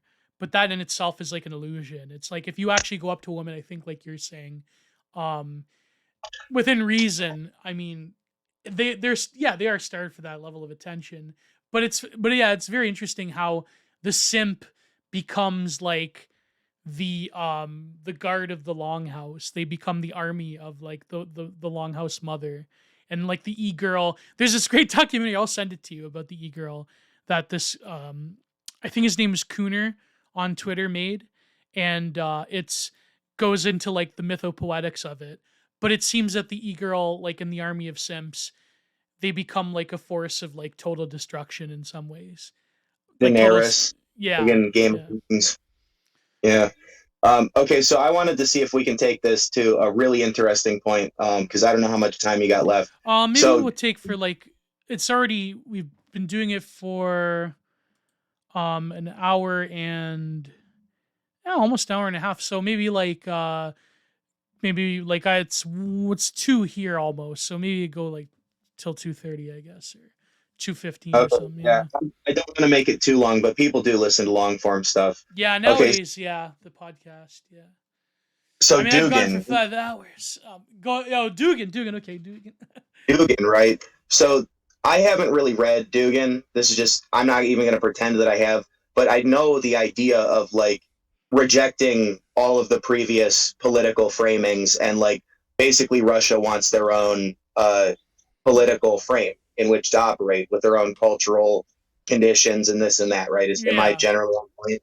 yeah. Okay, so I don't know if Dugan anticipated that from within the West would be the like optimal place to have, at least because doesn't he talk about multipolarity? Yes, yes, So yeah. like wouldn't it be a natural conclusion that from within the West, like certain elements of a new political framework would arise, because that's like the epicenter of like seeing whatever problems like very, very viscerally. No, no, he thinks that he's like totally against that.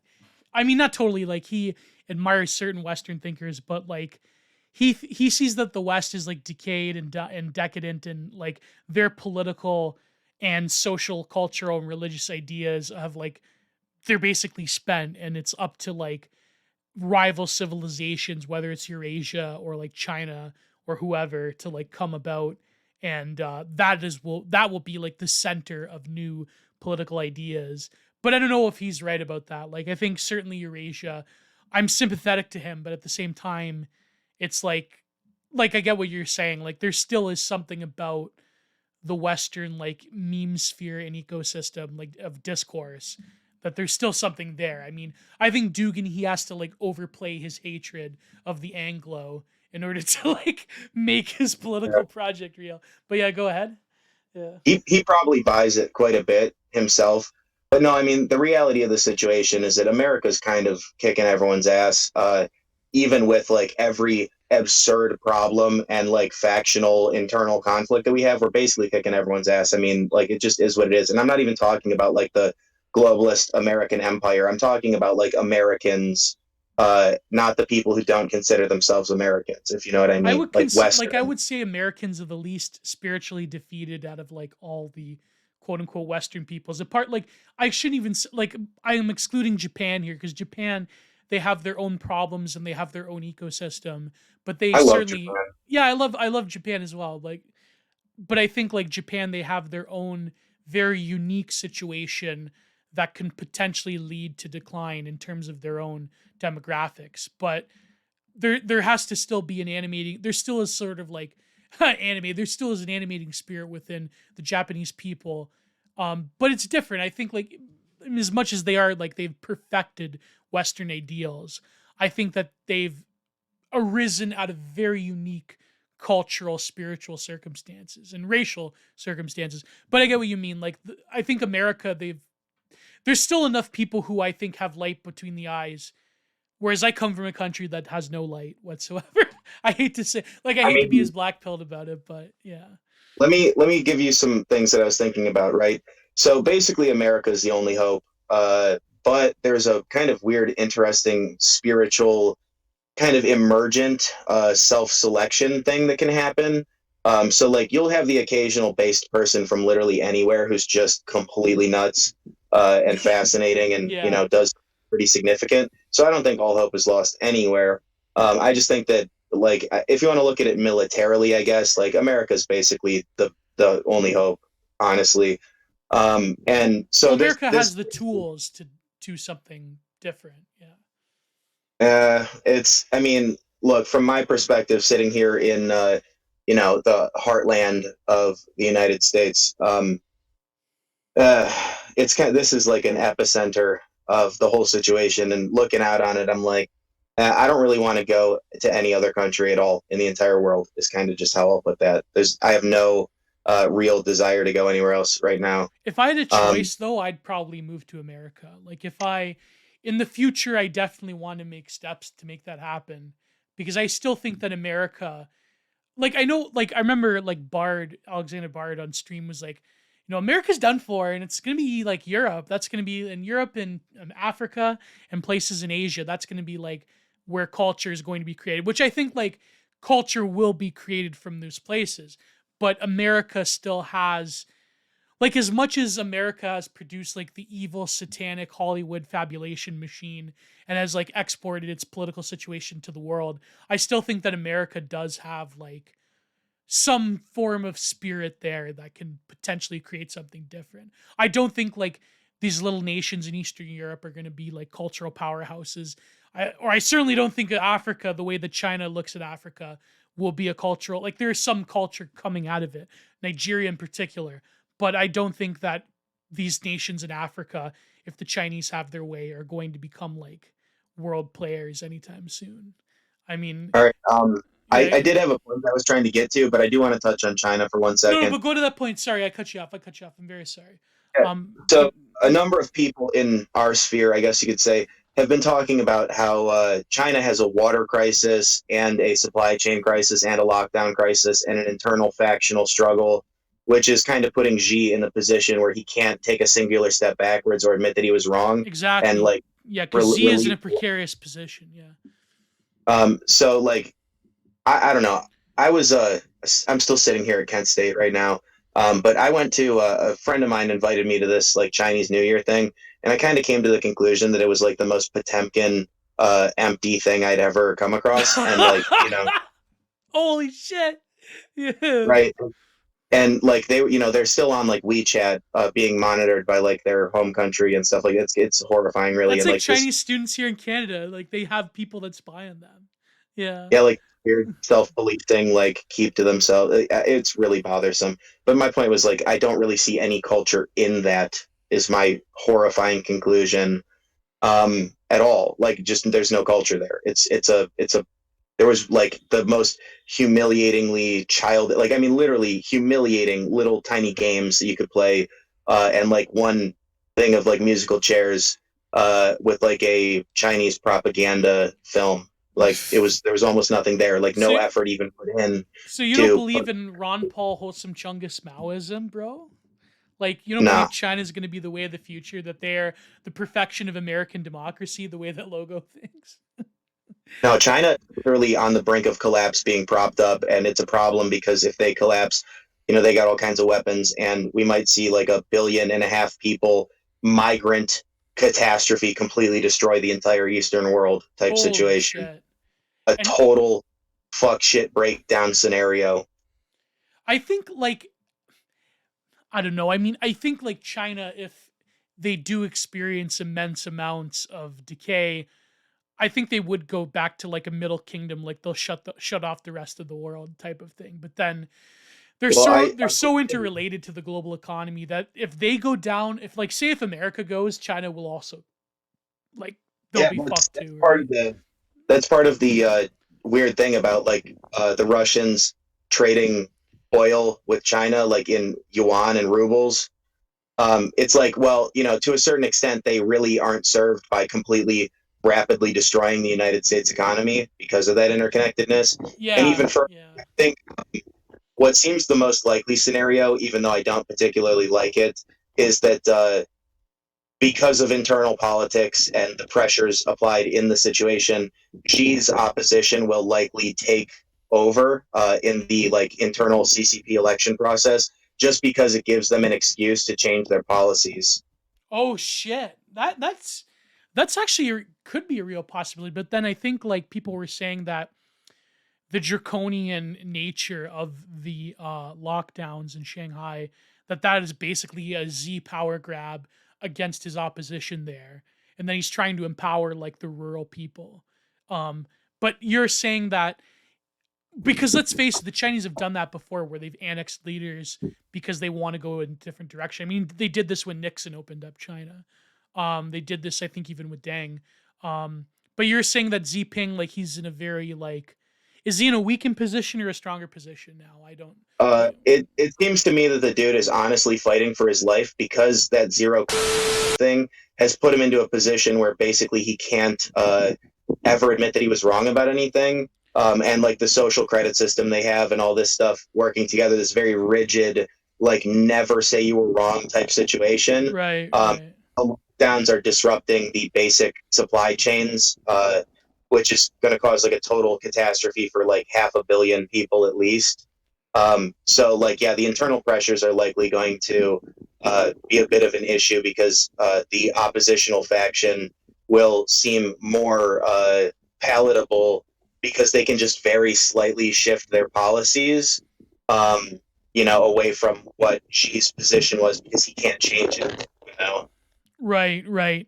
So there's sort of like an instability or like a sort of a brittling of the system in China. Like it's like because a lot of people, like a lot of China simps, a lot of like like a lot of the weird like cinephiles on the political left and right, like China economy strong, China's all powerful. There's like it's Western propaganda, bro. It's racism, or like it's sort of like uh, China has a lot of like cracks within their system. I think that they don't really show people in the West for obvious reasons. And Well, like, yeah, well, this for one more second, right? So I had this weird theory that obviously doesn't cover everything, but it was like kind of an ethno botanical theory about like soy came from China and they've been eating soy for about 3,000 years. Now it's not their main food staple, but it's pretty significant. right, Um, right, Rice is probably more interesting because we're not. It's like it's too humble to pay attention to, and it's too ubiquitous. But what I realized is kind of the agricultural foundations of society, like Bap was talking about, lead to a particular kind of you get like a peasant class with a particular mentality, and then that allows for the facilitation of like an elite class. So something something. But anyway, the point is that slight hormonal changes in a kind of chaos theory sense. So like a very minor initial state change can lead to like a butterfly effect that's enormous in the long right, run. right, If you iterate that for like over 3,000 years, many times you have that iteration, you end up with a different hormonal profile, which is probably one of the central geopolitical issues in China, not covering everything exactly, but just seems to be weirdly significant. And then you end up with like, well, probably many lives were saved because they were able to feed their people. But in the long term, now they're working on like genetic engineering and banning girly men from TV, because part of the problem that they have, especially with the social credit system and dictatorship situation, is that basically with the demographic crisis and the extreme scarcity of fertile young women, Yes, um, yes, yes. the natural sexual mechanisms would be that they can't really allow Chad energy or competition of any kind. And so they would have to put a lot of energy into like cock squads to just disappear any Chads at all, and Oh my maintain like god. one, and maintain like one singular big swinging dick, psychologically, because they'll just bow to it, you know? It's Um, very phallic. The phallic becomes like this weaponized, like all the soy boy cucks, they have to become like subservient to the order of the phallus of like the Chinese system. But then like the Western response is to like do these like weird humiliation rituals like the trans thing. But like in Asia, I think like in China they're trying to ban like they're trying to capitulate some sort of to sort of like some kind of masculine energy, but that I think like that's obviously for a reason. But then like what you're saying with the genetic aspect of it, like this is what BAP and my friend Russell Walter did a video on this, how like the Chinese were eating like grain soy slop and they were absolutely destroyed by the steppe warrior Mongols who were eating like meat and berries and milk and like like they conquer the bug man, because like in a lot of ways China, they're trying to create like the perfect bug man system. And like a lot of people in the West here, like the shit libs, they're like, oh, why can't we have that here? Why can't we have their policies here to tackle the Chinese delicacy? Which but yeah, sorry, go ahead. That's yeah. and in kind of a strange way, the exceptionally, like, just the the nature of exception, like it's a smaller percentage, the exceptional Chad energy is almost easier to deal with than like the armies of incels that have no chance at all, and Yes. they're like existential turmoil, you know Yes. Yeah. Exactly. Yeah. Yeah. like you just have masses of these people that are basically about to just flip the fuck out at any time, um, and like maybe tap into that last bit of Chad energy they didn't know they still had, you know. There, what's And more, it's more chaotic, almost like feminine energy in a way, where the masculine taking on like like the sort of effeminate incel character. I mean, they can't keep importing trafficked women from North Korea forever. I mean, eventually, yeah. yeah, so all of that being said, it's kind of just a matter of circumstance. So that's kind of why I feel like Xi will probably just be, because like officially it works out really well for them that they don't have to have a big. I mean, it's tumultuous definitely, but they cover all that up all the time. So you Yeah. just end up, oh well, we elected a new leader, blah blah blah. Just don't even. You're not allowed to even talk about the differences in what he's saying. Like, just shut the fuck up. And here's your government sanctioned excuse and little story that is half-assed, and you know it and I know it and nobody gives a fuck. Just go about your life, and don't they I think they actually have a law there where you're not allowed to help somebody that's like dying on the side of the street. It's for um insurance. You get some insurance thing. Yeah. Yeah. yeah, and then they just come clean them up or whatever. I don't know, but that's kind of what I'm talking about with the functional rigidity of the social credit system, and like when you have an extreme demographic and resource crisis.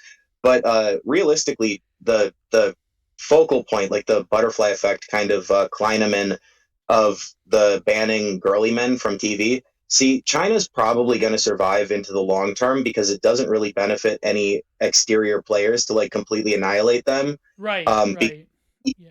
Even if we could, which we probably can, it's a really bad optical thing to just a billion people, for like what reason? Yeah. Yeah. Unless, and Uh, of course, unless you're Russian, then I mean, there's wow. like insane neocons in the West that like they literally do want to like redact so ever many millions of Russians because they have ancestral hatreds of them. But I can't elaborate on that for YouTube purposes, obviously, or else. But Okay, so this leads me back to Dugan, right? right, So yeah, I kind of have this idea that the fourth theory won't even really be political. I kind of already have some of it sorted out, actually, just to be honest about it. Um, so part of this theory is pretty Bappian, like Bap covered it. I've been thinking about the same exact stuff for a while. It doesn't really matter. It's just in the environment for those who can see it. So he talks about like kind of piratic, Bronze Age, basically like I call it like piratic Arthurian Romanticism, or something along the lines of like a parapolitical lens. That's kind of the projection parallax, which is a frame that lets you see other frames, like a right. position It's a you can metaframe, see. yeah. Yeah, like you can see outside of the political kind of as such, depending on how you define that. So what you end up with is, characters like Bap, who, he talks about this one particular guy who I will say no more, if you know what I mean. And that's kind of interesting. But then there's this. Do you know about the SCP wiki? Oh yes, oh yes. Okay.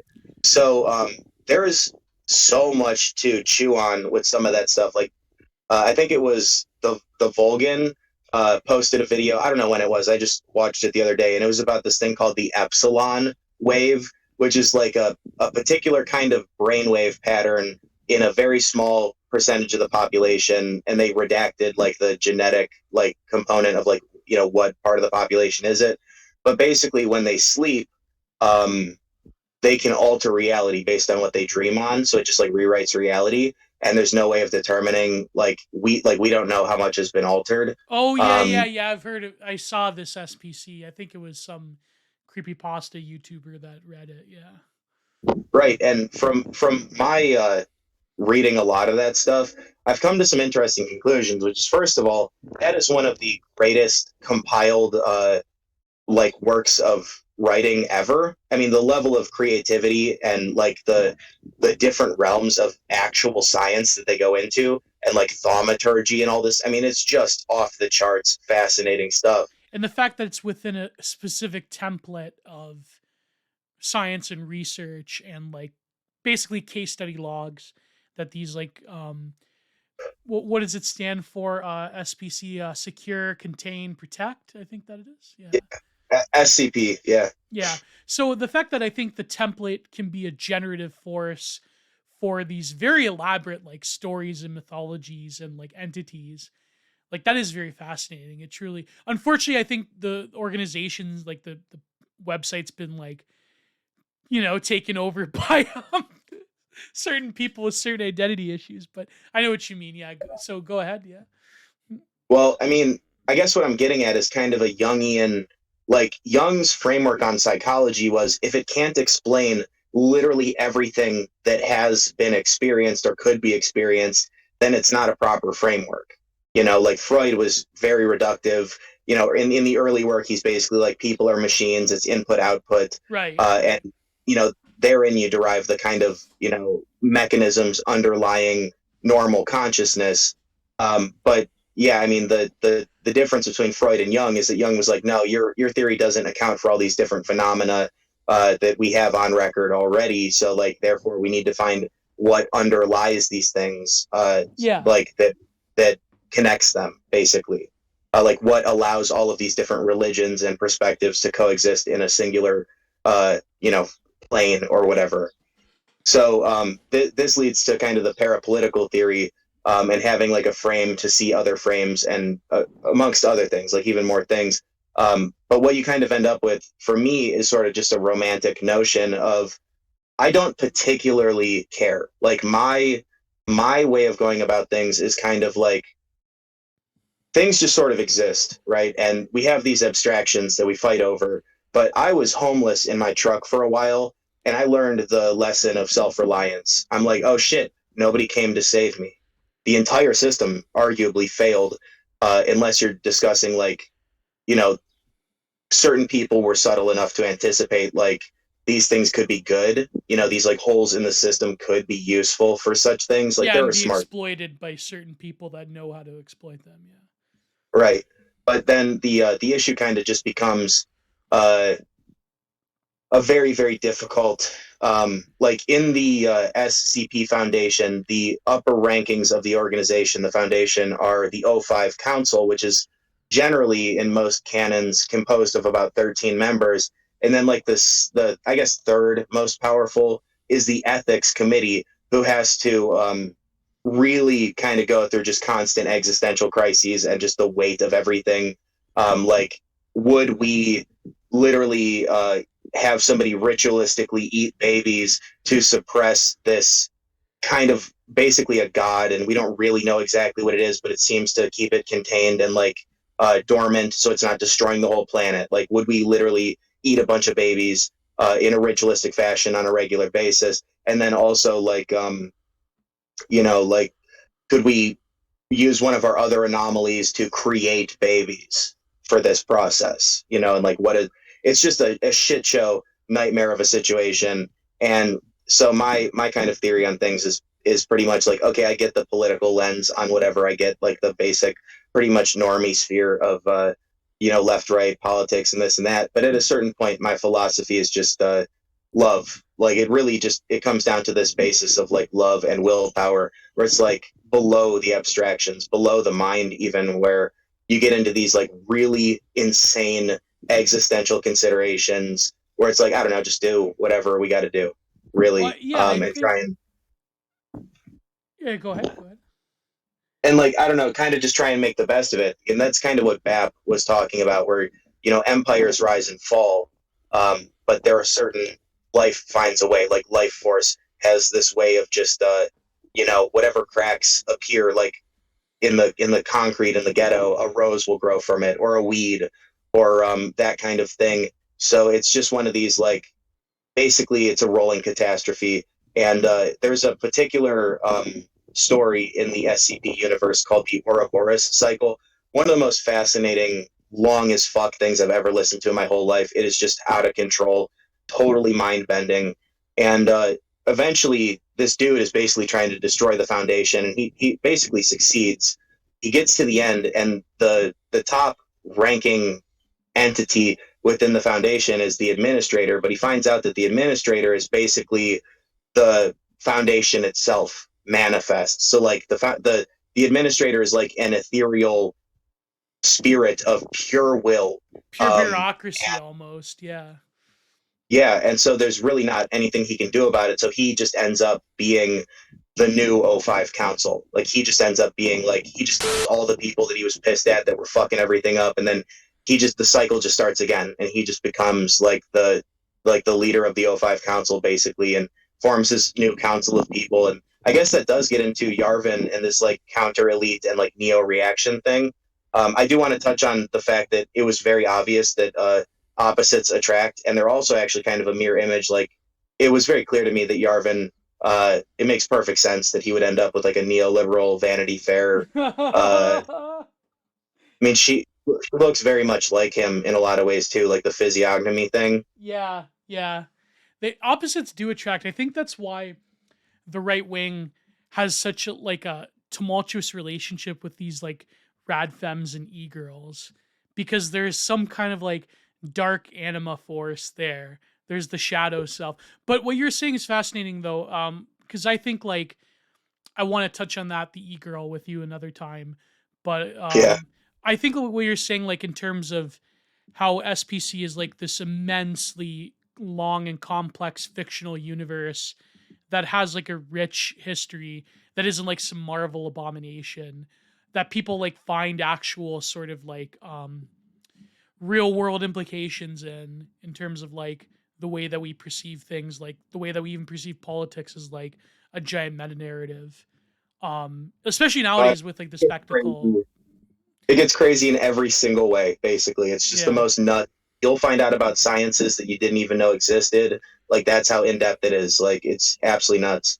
Like the fact Um, that they but take like real, like in like an Asimov way, like real science, and then like make some kind of like sci-fi implication from it. It's like, yeah. yes, I mean, I got bored with a lot of things. You just you get into a thing, and a bunch of other people. one of the cool things about reality is kind of that like it doesn't really matter if it's been done before. Like you'll discover it at your own pace, and it'll be cool for you until it's not, you know, and you'll keep learning over and over again that somebody's already kind of been here, except your situation is a little bit different and thus kind of fresh and interesting. Um, but like, yeah, that's kind of my thing on like Duganism is you kind of end up with this completely parapolitical situation where like the administrator doesn't really know. Everything is such a fucking rolling catastrophe that like even the highest level people within the hierarchy, like if you climb to the very top of the hierarchy, you do get to what BAP talks about, like the rise and fall of empires and you know literally crazy shit being done for totally hidden variable reasons that are absolutely mind melting.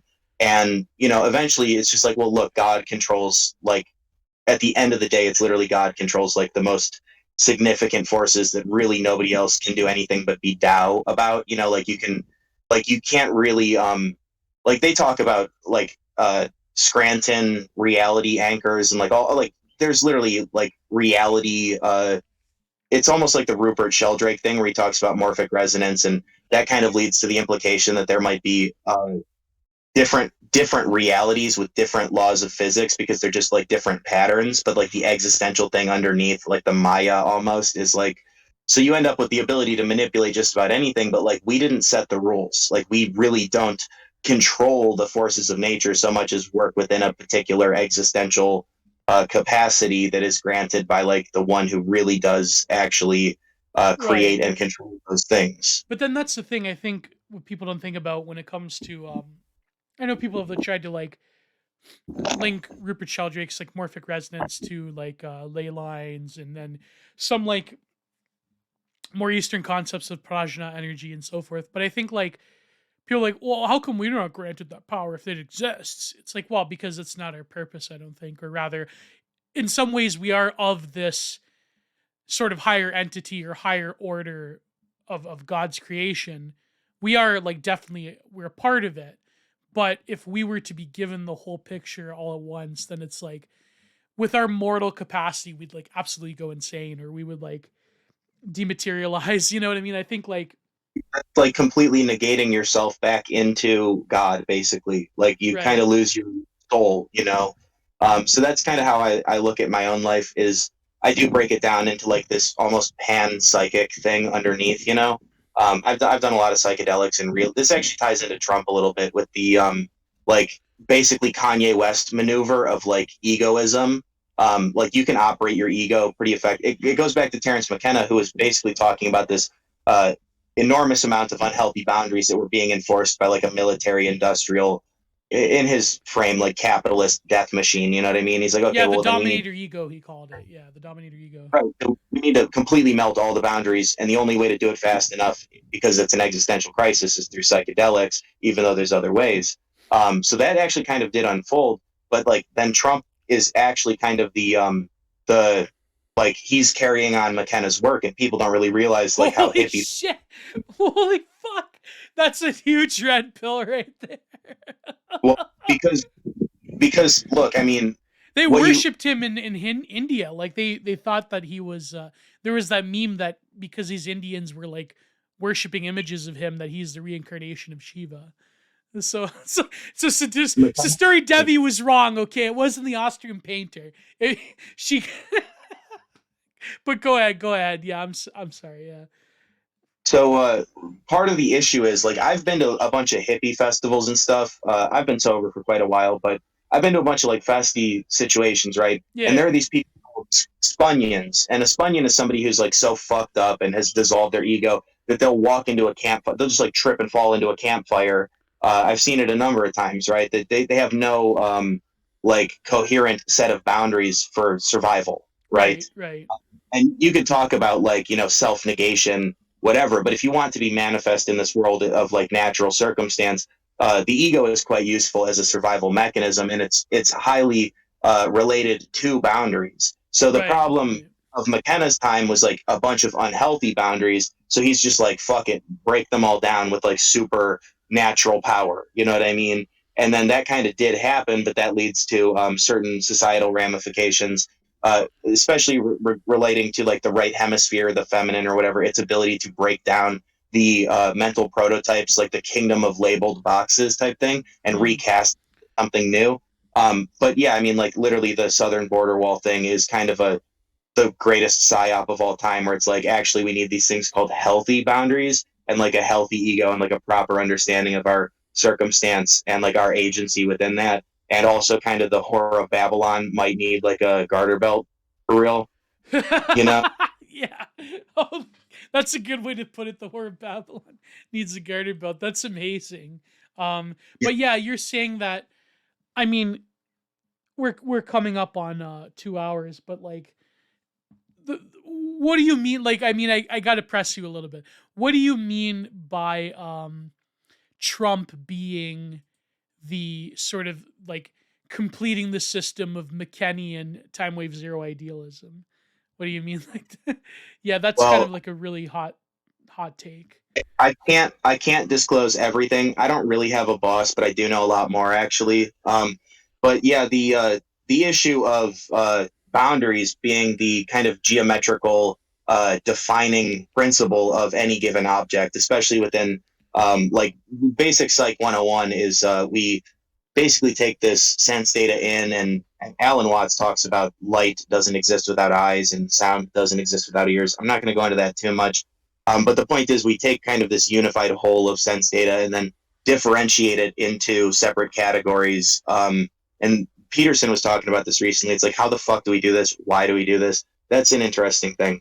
But the point is, like, you can't really have a sense of self and other is part of what it comes down to. You need this sense of self and other. And then you kind of break things into all these different categories, and you can, redefine the categories quite a bit. Yeah. The actual coherence of that, and like finding it was it Solzhenitsyn who said the line between good and evil runs down the heart of every man, or is that Dostoevsky? Was it? I think it was Dostoevsky. Maybe could be. Right. So what it kind of ends up with does get into like the trans debate and a lot of this stuff, which is like they've been calling artificial intelligence racist, if you haven't noticed. That's Yeah. because Yeah. the discriminatory factor is very fundamental to the associative learning and like conditioning process. Like we actually have to break things into separate categories. Then, if you imagine like neurons and how they form connections and this kind of thing, it ends up with a kind of you know connections and it's divisions and Yeah. unification Pattern kind of recognition thing. is the basis of AI learning. The way that pattern recognition is the basis of the way, like you're saying, neurons operate in the brain. Yeah. So therefore, it's racist because to notice things, like to notice patterns between things, is racist. So Bro, hyper racism. I think Nick Land. Nickel and hyper racism. Yeah. But Yeah, so those yeah. robots can tell things from like X-ray images that doctors have to go and look through the code to figure out what pattern they picked up on. Like, oh, this is a black person's femur. Oh shit, what are we gonna do? It is um, crazy, but I think like yeah, it is like we are entering a new age, but I think like what you're saying is that it's kind of like in phenomenology with Husserl, how you have like the life world of an object or a thing or a person.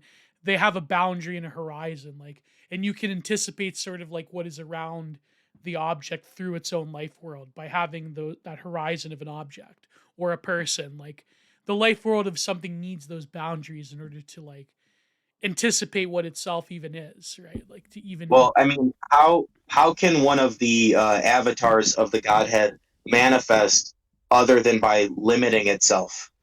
right, right, yeah, exactly, yeah, And so, like, that's kind of the weird thing. So, in my objective identity matrix, it gets into this like uh it does get into the feeling like you're something, and that fits into layer two of the objective identity matrix, like the sameness and difference, like group identity thing, which is like one aspect of your being is how you feel internally, like what you think, so it actually does cover a lot of the debate as to like trans and this and that. Like it actually makes sense of it, which is like um you have an internal state, your mind or whatever you want to call it, and then you have a physical body. And we're not actually really having the conversation about like human transmutation or advanced technology or anything like that.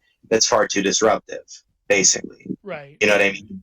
So it becomes a kind of just clownish, overly reductive, normie, bickering, wedge issue. You know what I mean?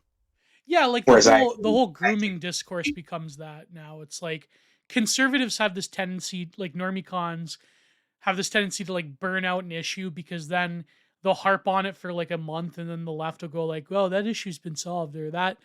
And so it becomes a spectacle in itself and therefore it gets burnt out quickly. But like you're saying that there's natural sort of barriers or boundaries around the self matrix because we need it really because or else we'll just like descend into chaos really. I mean that's what. well, I mean, if you look at the Jungian model of the subconscious, while a bit simple, really, because it's a little more complicated, honestly, but if you look at that and then kind of invert it, that's basically the structure of the at least publicly sort of the U.S. government. So you have the public face, you have that's the persona. You have like behind it is this kind of ego, like working mind, conscious mind of like the goings on of the bureaucracy. Yeah. Then you have really thick, shadowy layer of fucking bullshit. And then you've got kind of at the pinnacle is the president and his wife, the anima animus, and the individual is the top of that thing. Like the actual individual is like above even the president because technically the president like works for the individual within the populace. Ideally, That but yeah. Yeah. that's kind of the argument is that the I think Jung even referenced the American system in his work because he picked up on that pattern that the founders kind of intuited or whatever. But The obviously, you've got a lot separation of. of powers and levels of power. Yeah, yeah. I think I remember. I think it was Yeah. based on a model of the soul, some kind of ancient occult Yes. Christian model of the soul. Yeah, yeah, because Young he had a lot of like he had a very like gnostic interpretation of Christianity. Like his father was a Lutheran minister and he sort of rebelled and then he came back to it, but he had a very like gnostic interpretation of it. He had like a lot of weird ideas. Like Answers to Job is like a very like quote unquote problematic interpretation of Christianity. But yeah. Well, I mean, if you think about, how they call Socrates the founder of Western thought. Yes, yes. Well, Socrates was kind of self-contradictory in a sense because, people went around saying he was the wisest man and he said he knew nothing. And it's like, well, if you acknowledge that you don't really know anything, then how do you know he's the wisest man? Kind of a weird situation. But he did a line of questioning, you know what I mean, which is cool. But then the other basically founder of Western civilization was Christ because that's a whole different matter. It's like, actually, this is the truth. I'm the truth. God is good, and thus you are actually blessed with the ability to know things. So that's kind of a weird, Toppling of like, Socrates, yeah. well, I mean, like, you want to talk about gnosis, and like people tend to divide Gnosticism and Christianity in a lot of ways, but it's like, um, I've really grappled with this. Like, do I actually know anything? And I'm like, well, if there was an almighty God, he would have the ability through miracles to grant me the whatever wisdom of actually knowing a thing, you know? Right, right. Uh, so that kind of helped me deal with that, and kind of like made me understand more how Socrates and Christ play into the Western schema of things. Very interesting. That's if you could pick out two figures in the West that really inform things. I mean, Socrates, some people claim, is an amalgamation of a lot of different trends within Greek thought that, like, even predates the pre-Socratics. Like, this is what Imperium Press was talking about with the Ancient Family, that one book. But I think that if you were to pick two founders of sort of like the Western unconscious, if you will, then I mean Socrates is one way, Christ is the other. But in some ways, Christ did what Nietzsche could never do, which is like topple the Socratic influence in the West. I mean, but they need each other. That's the thing. They need each other. So I mean, look, I'll just say, and I've said this before, but Jesus is the only dude that was ever cooler than me, and I'm gonna maintain that until I die. Uh, yeah. I think that's a good note to end it. We've been going for 2 hours, so I want to have you back on to talk about the e-girl and romanticism, but I think what we covered is like fascinating. So we're gonna save the world with that one. yeah. It's gonna be So go and support King Salmonfish. I'll drop your Twitter account and your links, and when I put this out, maybe like next week or so. But this has been great. I'm after 2 hours, my brain sort of starts melting. After 3 hours, my brain really goes out the wayside. But thank you, my friend. We've been planning to talk for a long time, and we got to do this again. I'm hoping to make like interviewing people a regular thing on my channel. Yeah, Um, do that. yeah. So thank you. As always, God bless. Goodbye. And God then bless.